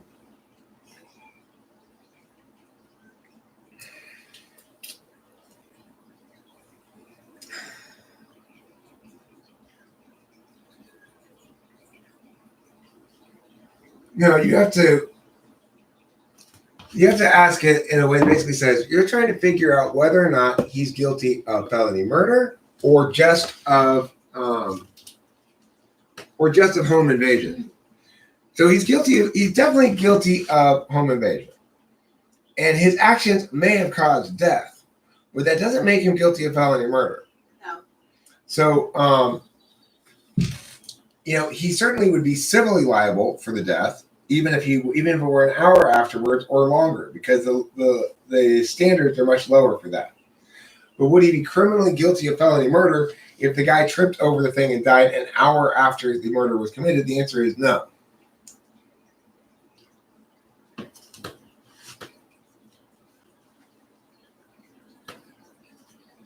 So basically, it's an NI question because you're giving people various TI tools to use, saying this is the definition, this is what it means, and then asking them to apply that definition to a complex situation and figure out what the single most important factor is.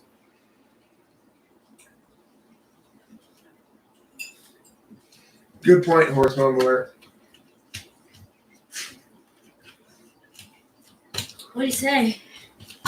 He said that the difference between murder and manslaughter is the element of malice. But the thing is, of course, there is no malice or there's no intentionality right. to cause the thing that occurred. Yeah.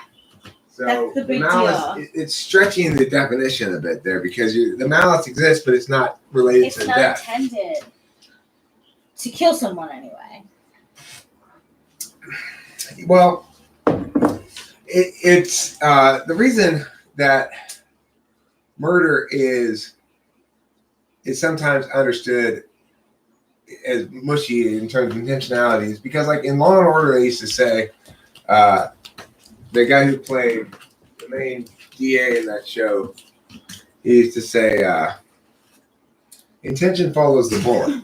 If you intend to pull the trigger, then you intend to be responsible for the consequences of pulling the trigger, regardless if you hit what you aim or not. You know what I'm saying? So it's kind of I agree, it's kind of a thorny question when you start factoring in the intentionality into that.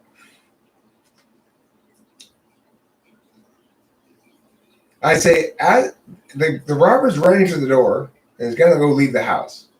As the robber's running out the door to leave the house, the guy gets out of his ropes and runs to the phone, the landline, to call 911. On his way to the landline, he trips over something, cracks his head open, and dies.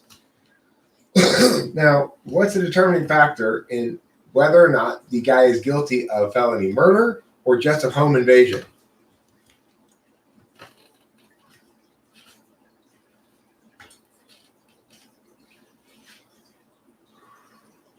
There's a mosquito right there.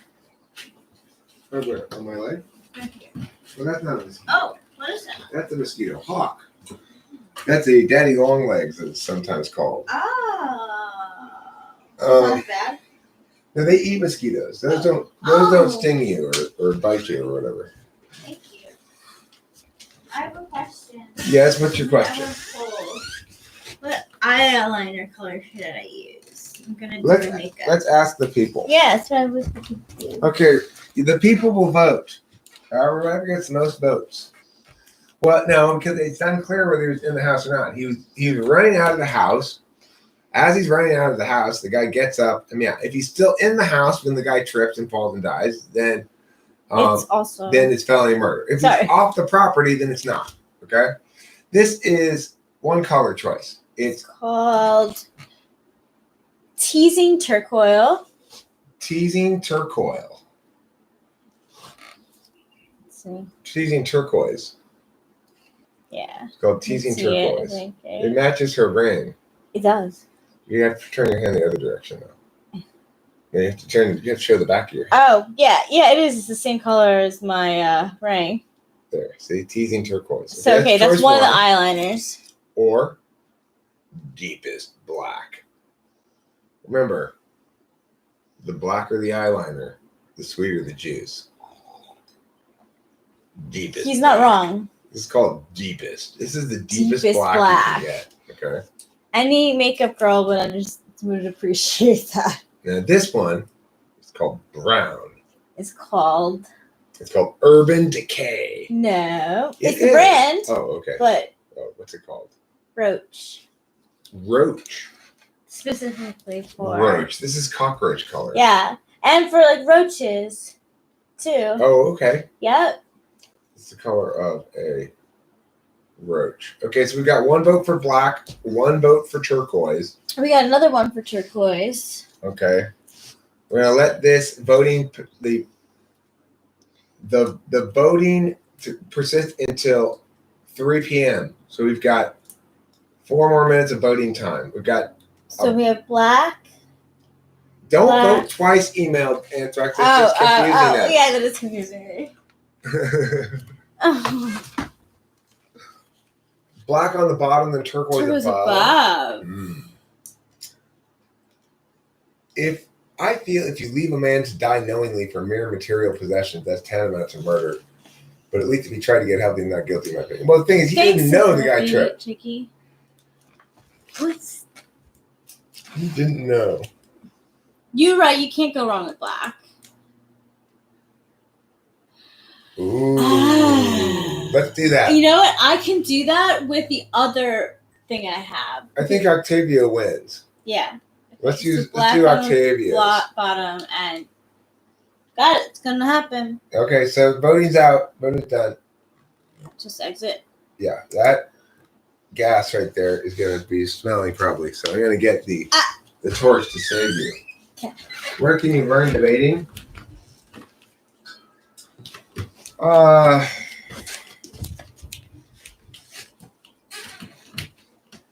You're already an adult, I take it, and so you can't take it in school.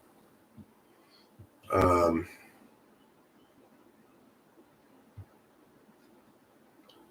not really sure.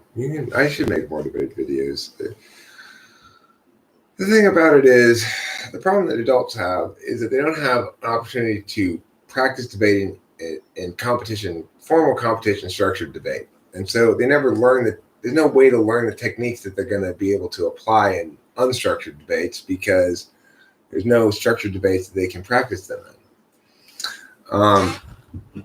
That should change. There should be a structured adult debate league that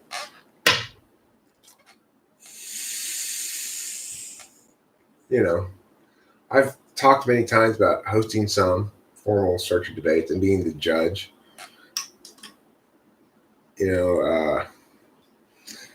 I should do that.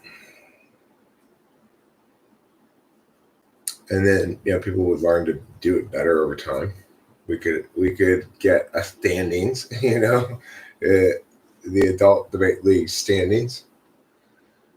And you'd have to argue your way up to debating against the best people. I mean, absolutely, I could do that, and probably I should.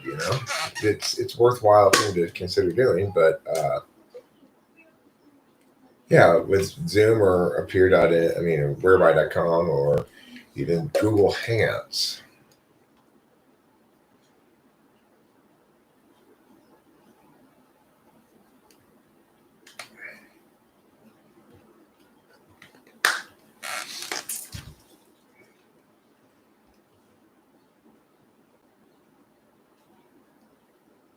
It would be fun. I wouldn't mind being judge and overall coach for people in that capacity. I don't want to participate in it in any other capacity,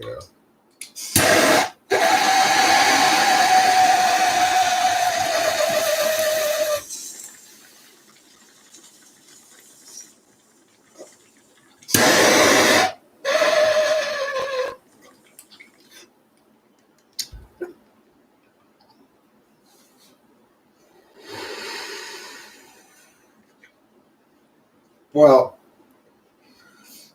your point there at 259 email anthrax is an FITE point. And your comment there at 3 p.m. is a TE point. So the thing is, let's say the guy died 2 days later of a heart attack. Would you make the case that the stress of having gone through this thing killed the guy, and so the guy's guilty of murder? What if it was 2 weeks later? We have to draw the line somewhere.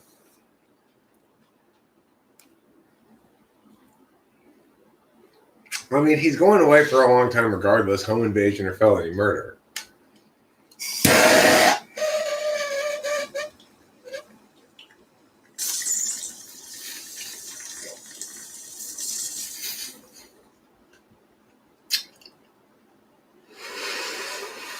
Well, whatever. I'm not arguing either way for or against felony murder. I'm testing people's ability to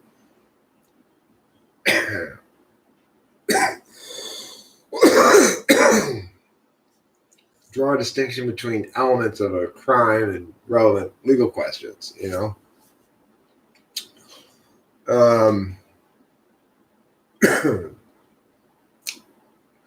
I think I'm going to wrap it up now. And I may be doing more video stuff later. I may upload a couple of uploaded videos. I'm not sure. I just woke up at 1 o'clock this afternoon. It's 3 o'clock now. And I'm not sure what I'm going to do. I'm not sure what Rachel and I are going to do. So I need to chat with her. It's hot today. It's not a good time to go on a bike ride right now or anything like that. That's for sure. My dad's got dinner going.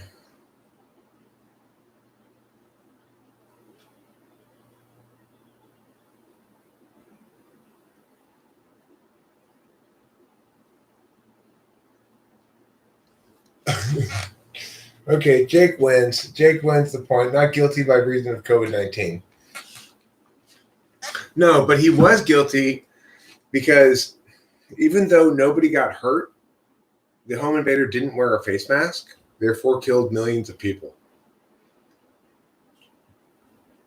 I do want to go back to the initial topic here, which is it's time to flatten your nerve, COVID alarmists. It's time to flatten your nerve. When I point out that your horrible fucking ill-advised quarantine has caused all these harms to specific people A, B, and C, I am tired of hearing from you, well, you can just stop being crazy.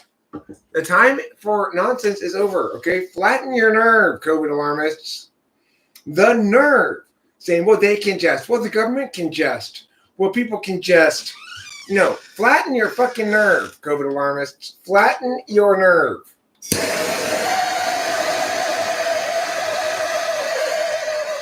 What's going on? I'm just returning to the initial topic, Rachel. Oh. Flattening your nerve because if you're COVID alarmist telling people how they can just do this or that with their own lives, you know? So we can flatten the nerve and we can also flatten the everything. I say they need to flatten their nerve and we need to get back to regular life. It's that simple. That's the answer. And I can tell you, nobody's going to put up with this past May 1st. You can feel the revolution in the air. People have had enough of this bullshit. And I want to stress, I have been opposed to this alarmist response from the very get-go. From moment one, I have not wavered in my opposition to this, and I am righter and righter by the moment. Of course, it's all being spun ridiculously. There was an article that was about how there's actually no shortage of ventilators, and everybody who's needed one has been able to get one, no problem. And they spin it as, see, it's worked. No, fucktards. Yes, home, baby. Hi, Pete. We love you. Love you. Yeah. Well, look, Essie is, so to speak, friendly with TE in a way that is inherent, just as NE and FE are inherently friendly to each other, because it's the responsive function. I've realized something the other night in bed. I keep going put, get, receive. The other fourth one that represents the interface functions is respond. Respond is different than put, get, or receive. It is process and put. So mass hysteria is not good money. That's the thing. It's good money for whom? Amazon? I found out yesterday or the other day that my dad was in an unusually happy state. He hadn't actually looked at the state of his portfolio since this whole stock market disaster. When he did, it was much less bad than he thought. And the reason is because he had been heavily invested in Amazon and in the biotech company that's currently in the front runner for producing the vaccine for this shit. Good financial planner. He always swore by Ron Yee, or financial planner Ron Yee. He's always said, this guy's really good. Of course, it's whoever my dad was with, that's what he was going to think. But yeah, apparently we're much better off than he had feared, because what are the two stocks that are soaring right now are those two. Amazon and fucking that, I forget what the biotech company is called, but yeah. So now that doesn't mean we haven't taken a loss. We've taken a paper loss. We're not so heavily invested in those things that there's not a net loss here. But the market's lost like 2/3, but not our portfolio. So that's good, but whatever. That's not the point. Nobody's doing this to pump up those couple of stocks at the expense of everything else.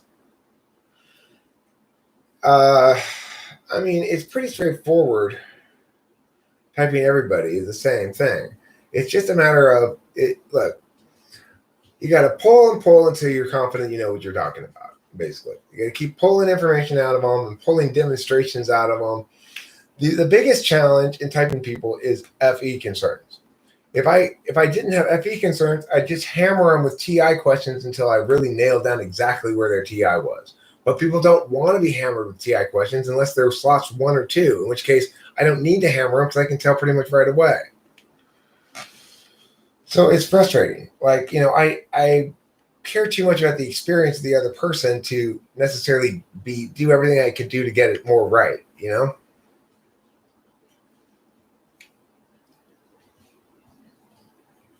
COVID relief. There's no such thing as COVID relief. What we're looking for is relief for COVID alarmism.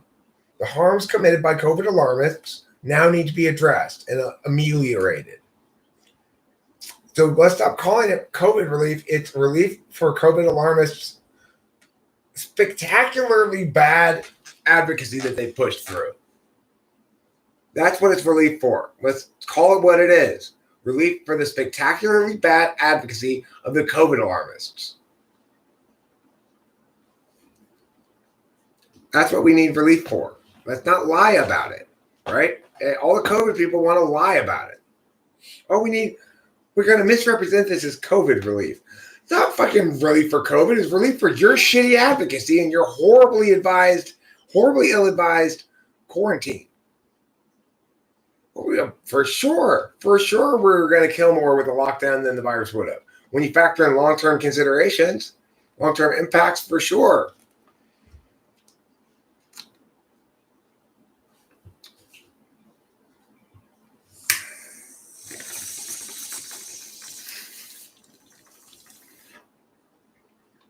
The only really good thing about this COVID thing, there have been 2 good things. Number 1, no Bill Walton.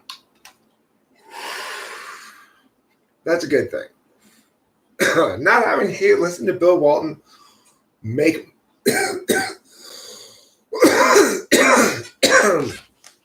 make me miserable with his horrible, horrible basketball commentary. Okay. That's one positive. The other positive about this whole quarantine thing is that Rachel's been here with me.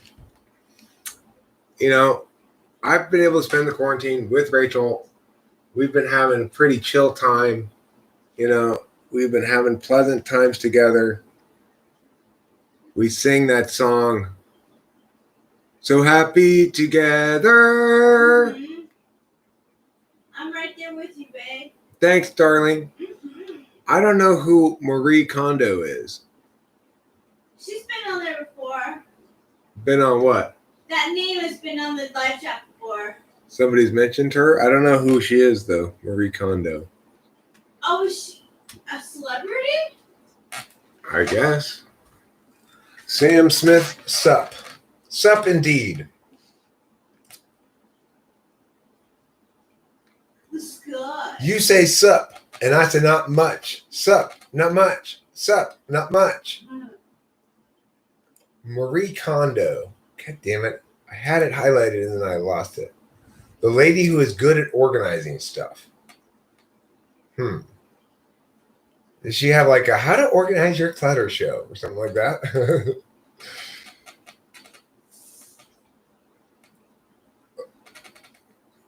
Oh.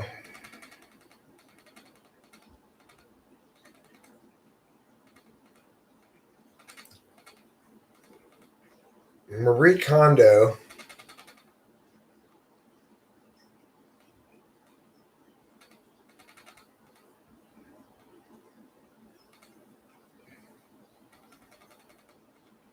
She's been interested in organizing since childhood. In junior school, Kondo ran into the classroom to tidy up bookshelves while her classmates were playing physical education class. Whenever there were nominations for class roles, she did not seek to be class representative or the pet feeder. Instead, she yearned to be the bookshelf manager to continue to tidy up the books. Oh, she's like, take away your clothing and say good words to it and then donate it. Oh, okay. Cool. Yeah. I was obsessed with what I could throw away. One day I had kind of a nervous breakdown and fainted. I was unconscious for 2 hours. When I came to, I heard a mysterious voice like some god of tidying telling me to look at my things more closely. And I realized my mistake. I was only looking for things to throw out. What I should be doing is finding the things I want to keep, identifying the things that make you happy. That is the work of tidying. I can't disagree with what she has to say, but she's an ISFJ who's really had this sort of enlightenment SI moment. You know who also has had an enlightenment sort of thing like that? Who? Gwyneth Paltrow. She was sick of her ways, so she formed a online blog called Goop to inspire women to live healthier lives. No, she's not an INFJ. You know why? Because I do that. I do love donating clothes because there's always something in my shelf that I know someone would love, and I bought it with a vain hope that it would look good on me, you know, but it just wasn't my type. So I like to give my stuff away. But I'm not habitual with it. It's not something that I do every single day. It's not something that I consciously think about it. It's more like, wow, I have more clothes than I want to laundry, so I'm going to donate some clothes.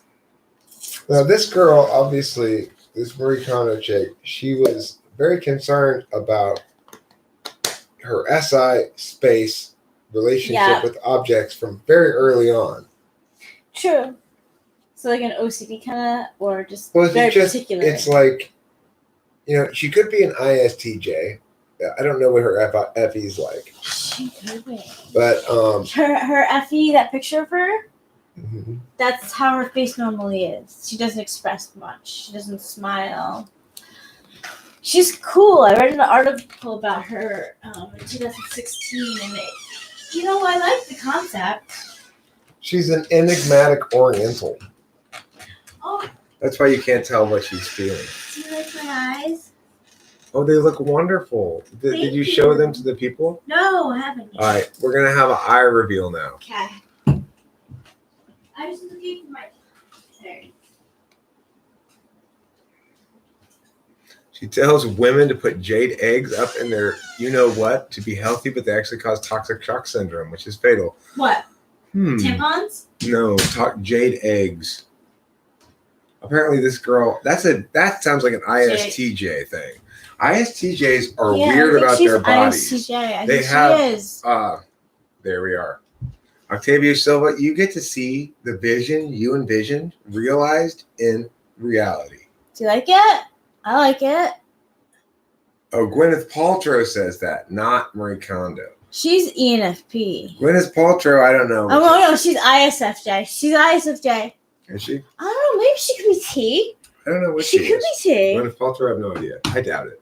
I doubt Gwyneth Paltrow is ISTJ. She's too much of an actress. She's a socialite from New York, I believe, and she used to live uptown and she'd smoke and like drink with her friends, but she always left a note for her parents saying, if you're finding this here, it's because I'm out with my friends and I'll be back home. Don't worry about me, basically. And I was like, oh my God, only an ISFJ would leave a note for her family to know that she's okay. She's being rebellious and doing something as a teen. Yeah. I agree. Infernal Piggy and Thanks. Octavia Silva. Thank you.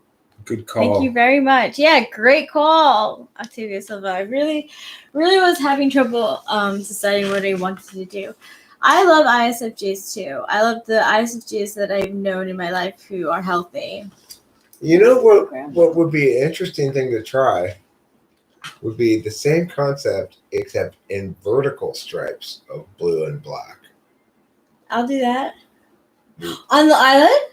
Right, so in other words, not a line of black and a line of blue, but a little line of black, then a little line of blue, then a little line of black, I'll do that. A little line of blue, then a little line of black. That would look pretty vertical lines. I like them. I'll do that next time. All right, cool. I think this will look good. It's called my Venetian blind technique. Venetian blind eyeshadow technique. I developed it in my beautician school. When I was in beautician school. I'm sorry I made you blow out the window.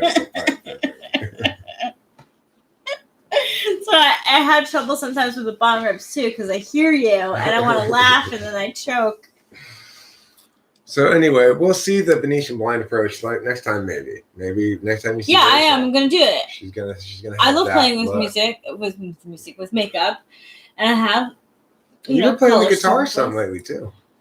Yeah, I like it a lot. I'm glad. I like hearing you play the guitar. I want to practice a little bit. Do you mind if I tune your? What? You want to tune my guitar? Yeah. Go for it. I have an app for it. Yeah, go for it. That's fine. Tune away. Yeah, I don't know. He actually, I'll tell you the actual story ended happily for you. That's right. He actually, as he ran out of the house with the stuff in his hands, he fell in an open manhole and landed on a very pointy poop in the sewer below, and it killed him. So he suffered an immediate karmic consequence. Octavia Silva is right. All right, let's tarot his ass. And can we also use the other vibrancy cards or frequency cards? Yeah, sure, if you want to. Yeah. You want to get a little teal swan up in the mix? Let's just not include her. I mean, here, we'll do it one time. Where's the camera?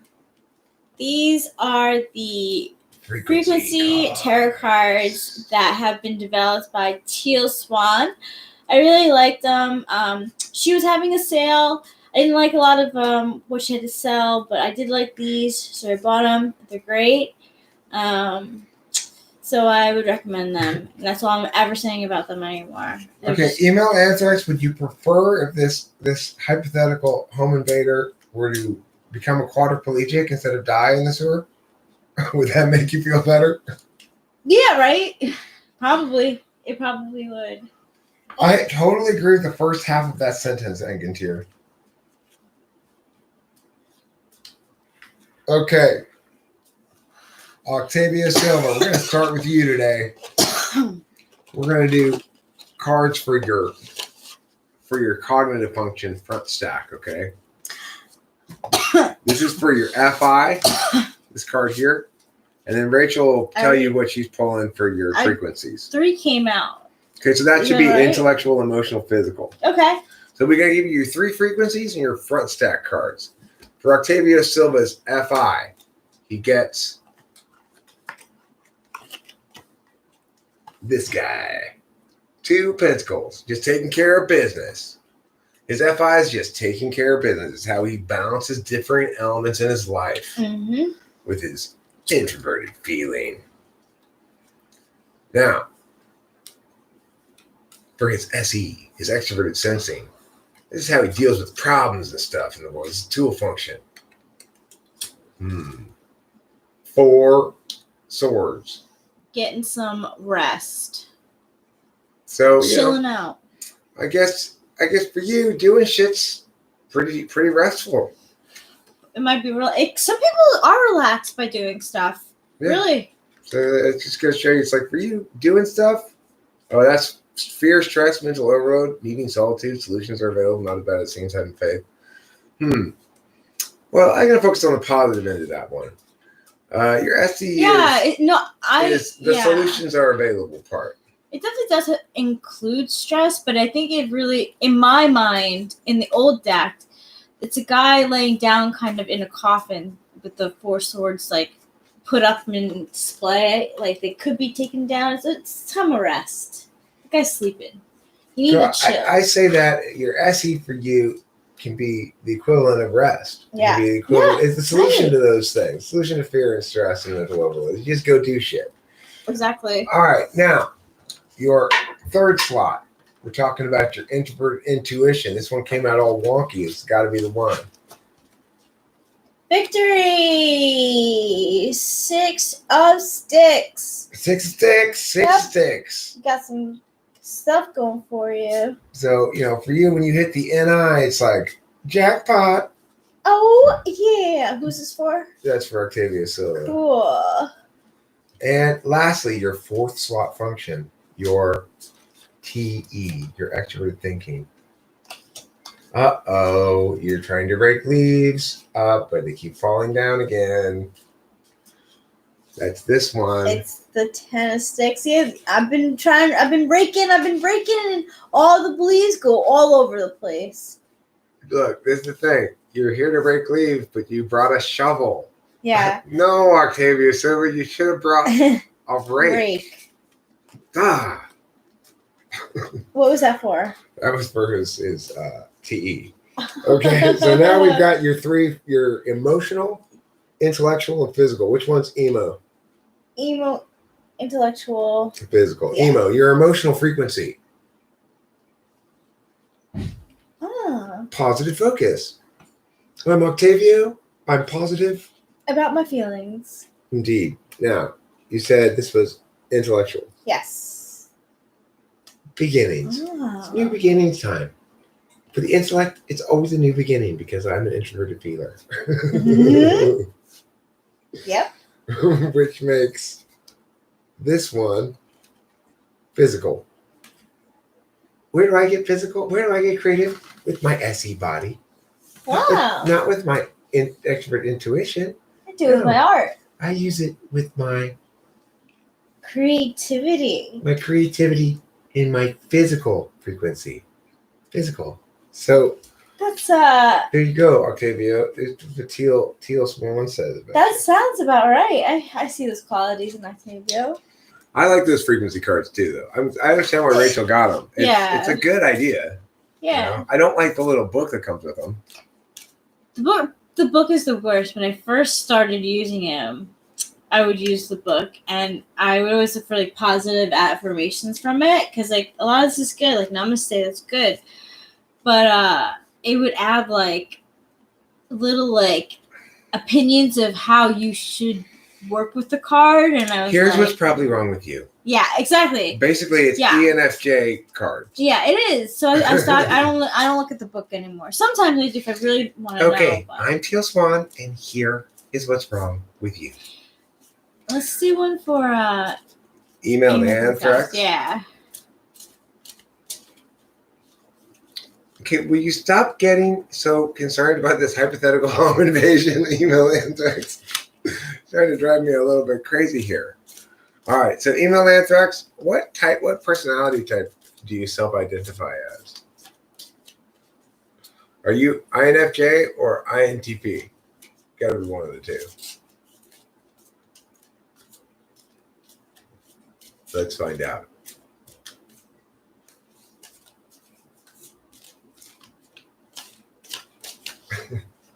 I think he's INFJ if I remember correctly. Yeah. Come on, email anthrax, spit it out. Don't be so slow with your talkings. Now we have 11 people in here. Only 2 are talking. What is everyone doing? Well, not everybody loves tarot. I don't know. It comes and goes. Hey, there's Sky Gear. So Hey, Hi, what's up, Sky Gear. Gear? Thanks. I honestly, I don't care. I don't really. I'm just curious as to why. I believe. Yeah, I think you're. Email anthrax, your NI. You got the page of pence. NI.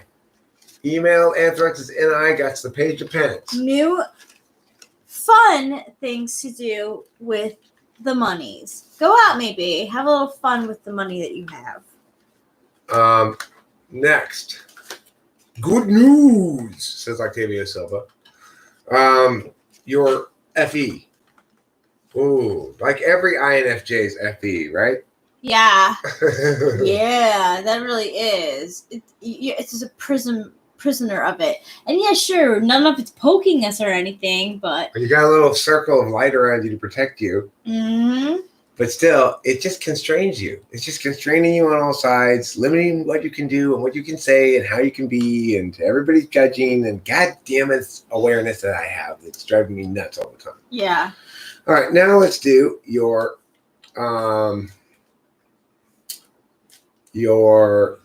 third slot, TI. So even though your FE kind of traps you, you have the hope. There's TI over your shoulder. Yeah, there's TI over your shoulder. Shining brightly, reminding you that the truth can be sometimes reduced and articulated definitively. And isn't that nice? It really and fairness is. and justice are real things. I'm so glad you love yourself some TI. All right, and then I have the 3 cards. Oh, we got one more for his fourth one. Oh, my bad. Then we'll do those. Okay, one more for the fourth slot, which is the INFJ's fourth slot is, of course, extroverted sensing. Extroverted sensing. It's your Knight of Swords. It's the Knight of Swords for you. In other words, it's an awful lot of leaves blowing around, and it's kind of cold, and it's cool and everything, but yeah, kind of a lot of work. And is that it for the? That's it for his fact. It can be the rush for the very like I'll be there for you. Don't worry. And then like, oh, but it's cloudy and there's leaves blowing. Yeah, right. They actually get there, and it's just like, oh man, this just was so long. Like, See? oh yeah.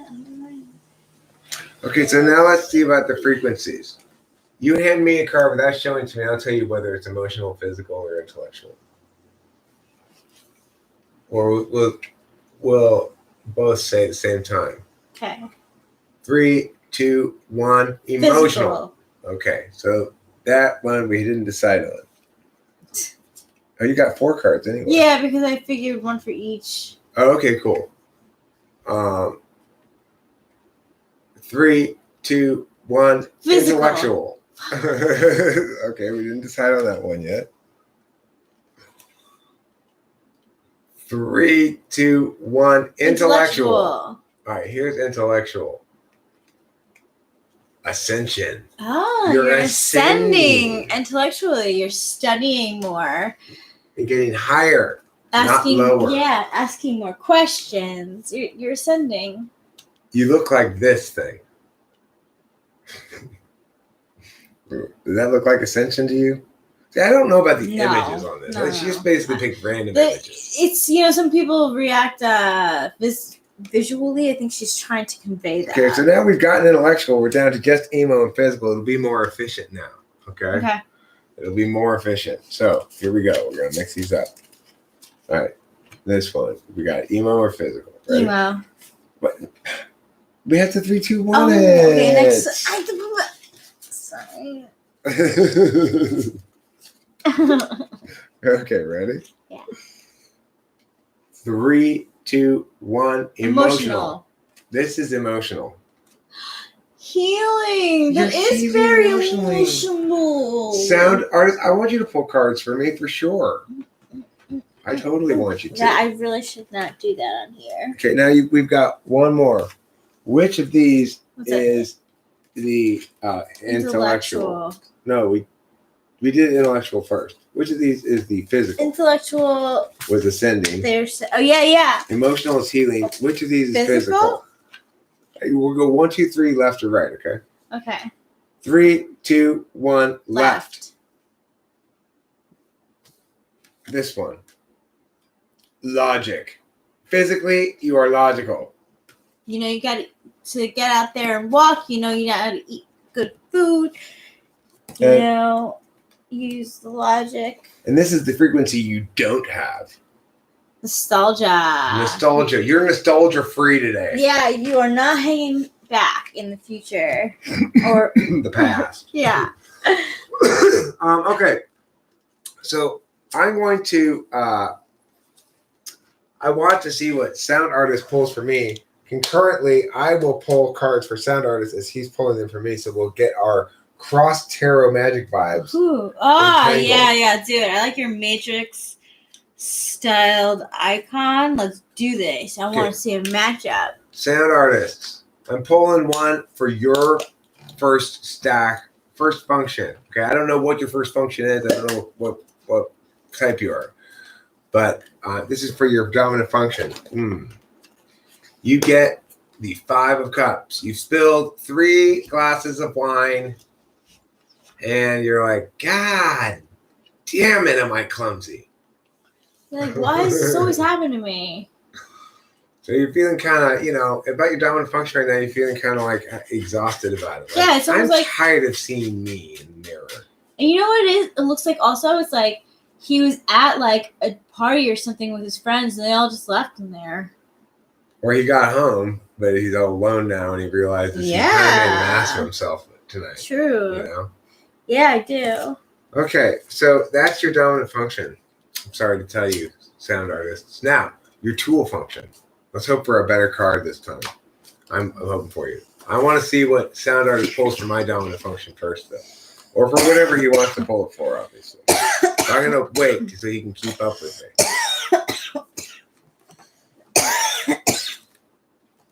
What's my dominant function? Or whatever else you feel like pulling it in the frame within. Within which frame you feel like pulling it. I'm doing sound artist Sky Gear. I'll do you next, okay? Your eternal nubitry will be done next. Nobody, nothing from sound artist at the moment? Nothing? I'm going to do your second function then, sound artist, so I don't get too delayed here. I'll wait for my pull from you in a second. Okay, tool function. The Fool. Cool. Who's that for? You got the Tower. For my dominant function is a Tower. You're getting more comfortable. I am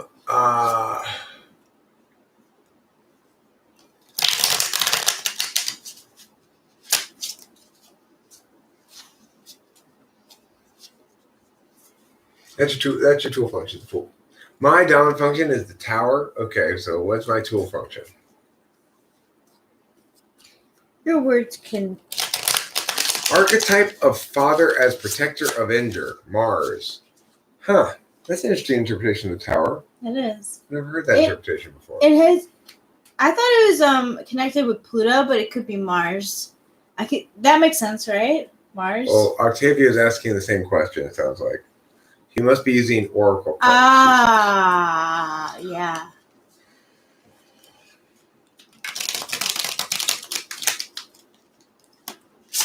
Okay, now. Oh. You have a Gemini. Eric has a Gemini moon. My tool function is the lover. I love.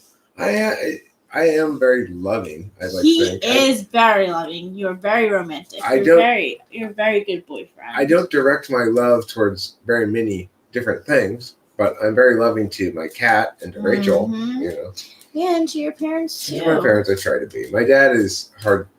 You know, he doesn't need that though. He doesn't. Yeah, he doesn't. He doesn't respond well to. Nor is he happy necessarily about mushiness. So anyway, now next one, third function. Ooh, hey, you got it too. This is your third function, sound artist. Yep. So you got the tower as well. Venus is gonna go retrograde when it's in Gemini. The only kitties do deserve mushy love. Not all cats are mushy. Rachel and I both are afforded the great honor of receiving and giving Pee-Pee mushy love because she is very picky. It is an honor. Like you were saying. I got the devil card as my third. Oh. F.E. My third function is the devil. He actually has a Capricorn ascendant. Your rising sign is in Capricorn. Okay. You now are going to get your fourth function, which is going to be this one. Ace of Sticks. Ace of Sticks, Ace of Sticks. New creativity. There's a spark somewhere in you. It's nice to have your inferior function be an ally. Looks like you got your tool and your inferior as your allies here. And your dominant as a bit of a point of frustration for you. And your third, I would say, is either you find it as you're comfortable in that environment of chaos, or you find circumstances which require you to use a third function as implicitly chaotic. I kind of view it that way, my third function, a little bit. Deadly Mother. Okay, now we need to have the frequency cards, okay? So these frequency cards,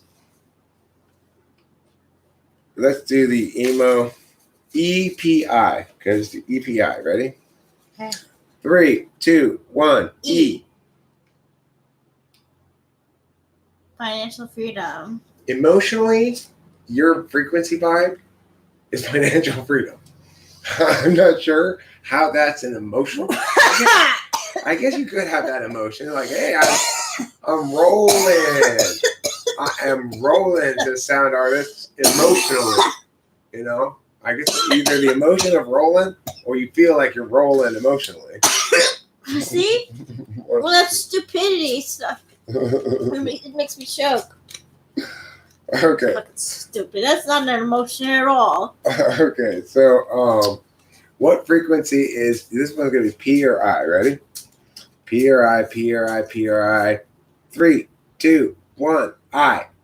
Can we do that over again? Because I have a question. Mm-hmm. Wasn't Robert Wang the guy who was like the rich dad, poor dad? Because if you're reading if that is the same person, please do not believe anything that they say. He's the pyramid scheme people. Would be smart to get into the Jungian tarot stuff now since it's popular. Okay, so number 2, P or I? I it is. Sorry, I didn't wait for you. That's fine. You felt it. You knew it. It was I. Heritage. You're feeling like your intellect is your heritage. It's what you know. And lastly, we're going to have which one of these, left or right, is going to be the P. Left or Ready? right. 3, 2, 1, left. P. Yes, correct. Okay. Reveal the mysteries. You got to reveal the mystery of your physicality. Yeah. That means take off your clothes. Reveal the mysteries. Reveal It's the been mystery. enough time, I think. You know, there is a window. There's a frame of when you can and when you can't, and that's good. And here's the thing: you're not feeling again. Nostalgia. What do we have? A very anti-nostalgic group here? Or Yeah, something? I guess not. People are like, whatever. Past is past. What do I know? You gotta let your past go. You just gotta let it go. All right, I'm gonna. What did I get for my fourth slot function? Oh. Fifth card, 8 of Pentacles.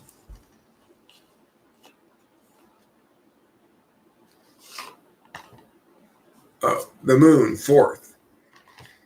Archetype of Deadly Mother. So there's my first 4. My front stack is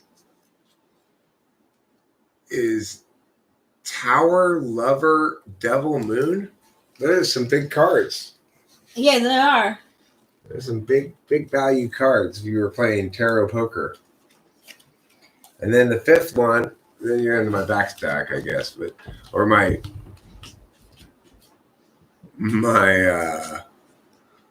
frequencies. My emotional frequency is the 8 of Pentacles. My intellectual frequency is the 10 of Wands, and the physical frequency would be the last card. Okay. So that's cool. Email sound artist. I like that pull for me. 7th is the 2 of Swords. I get a pull. Yeah, sure. Okay, let's do Rachel now.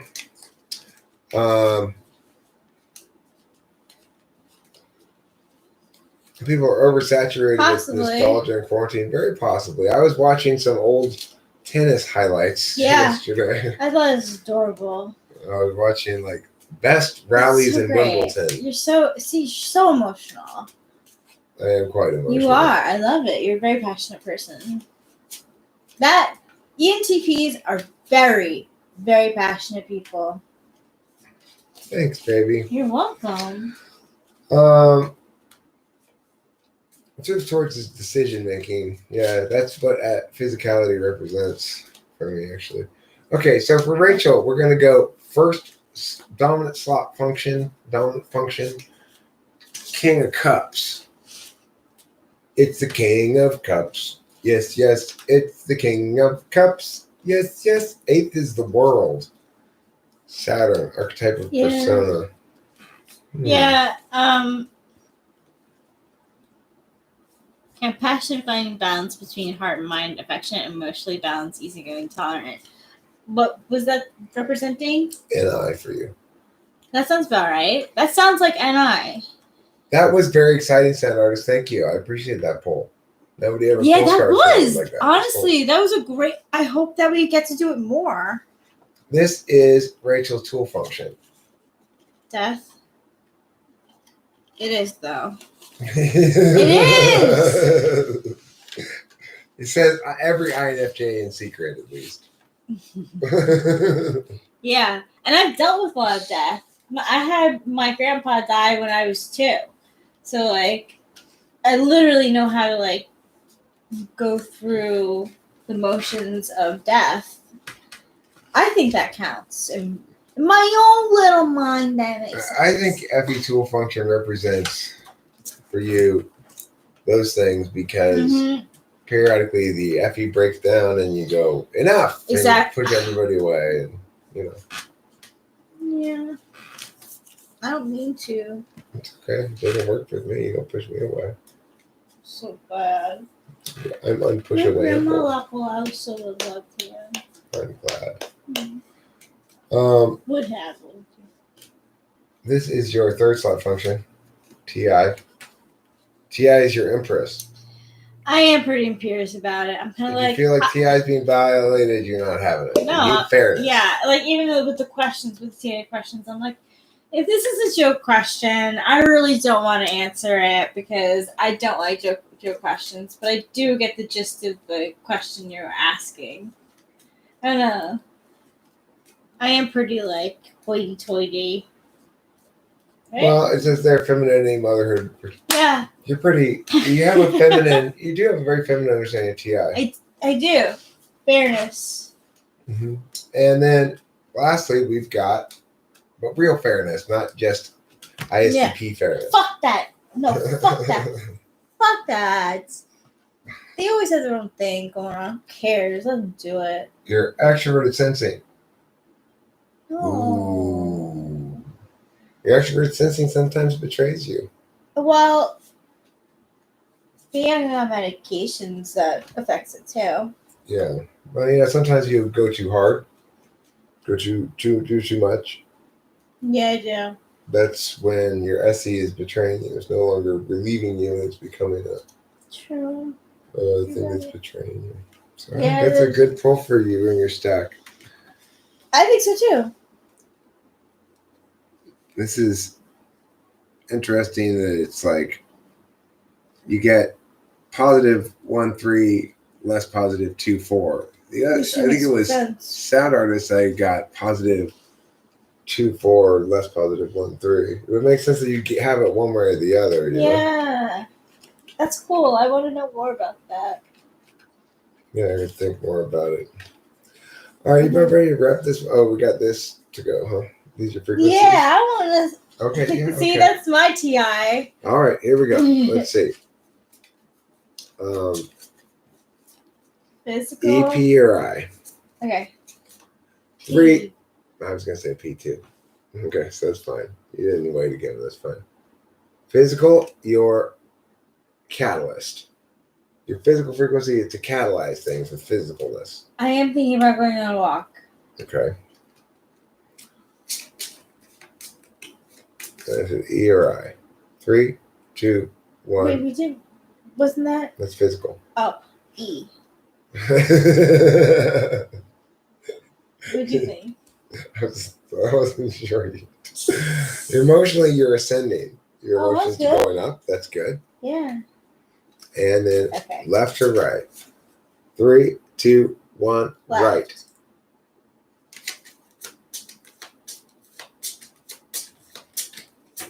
Three, 2, 1, right. Sacred geometry. Ooh, cool. The that Metatron's cube is one of my favorite shapes.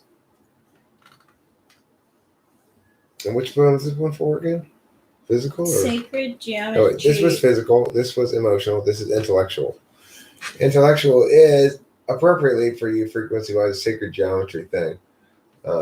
Less TI, more NI. Yeah. Okay, so can we wrap this up now, Rachel? Yeah. Maybe we'll go for a bike ride or something. Love you too, Octavia Silva. Everybody's gonna be. Oh, I want to just pull real quick for Sky Gear the Eternal New. Sure, I'm not Dominant function. Any rush. Page of Swords. Tool function. I don't think you can tell a person's type by their cards, really. Star. It's too broad of a thing. Third to function. Really narrow down on. Judgment. I'm definitely going to be coloring this, though. Fourth function.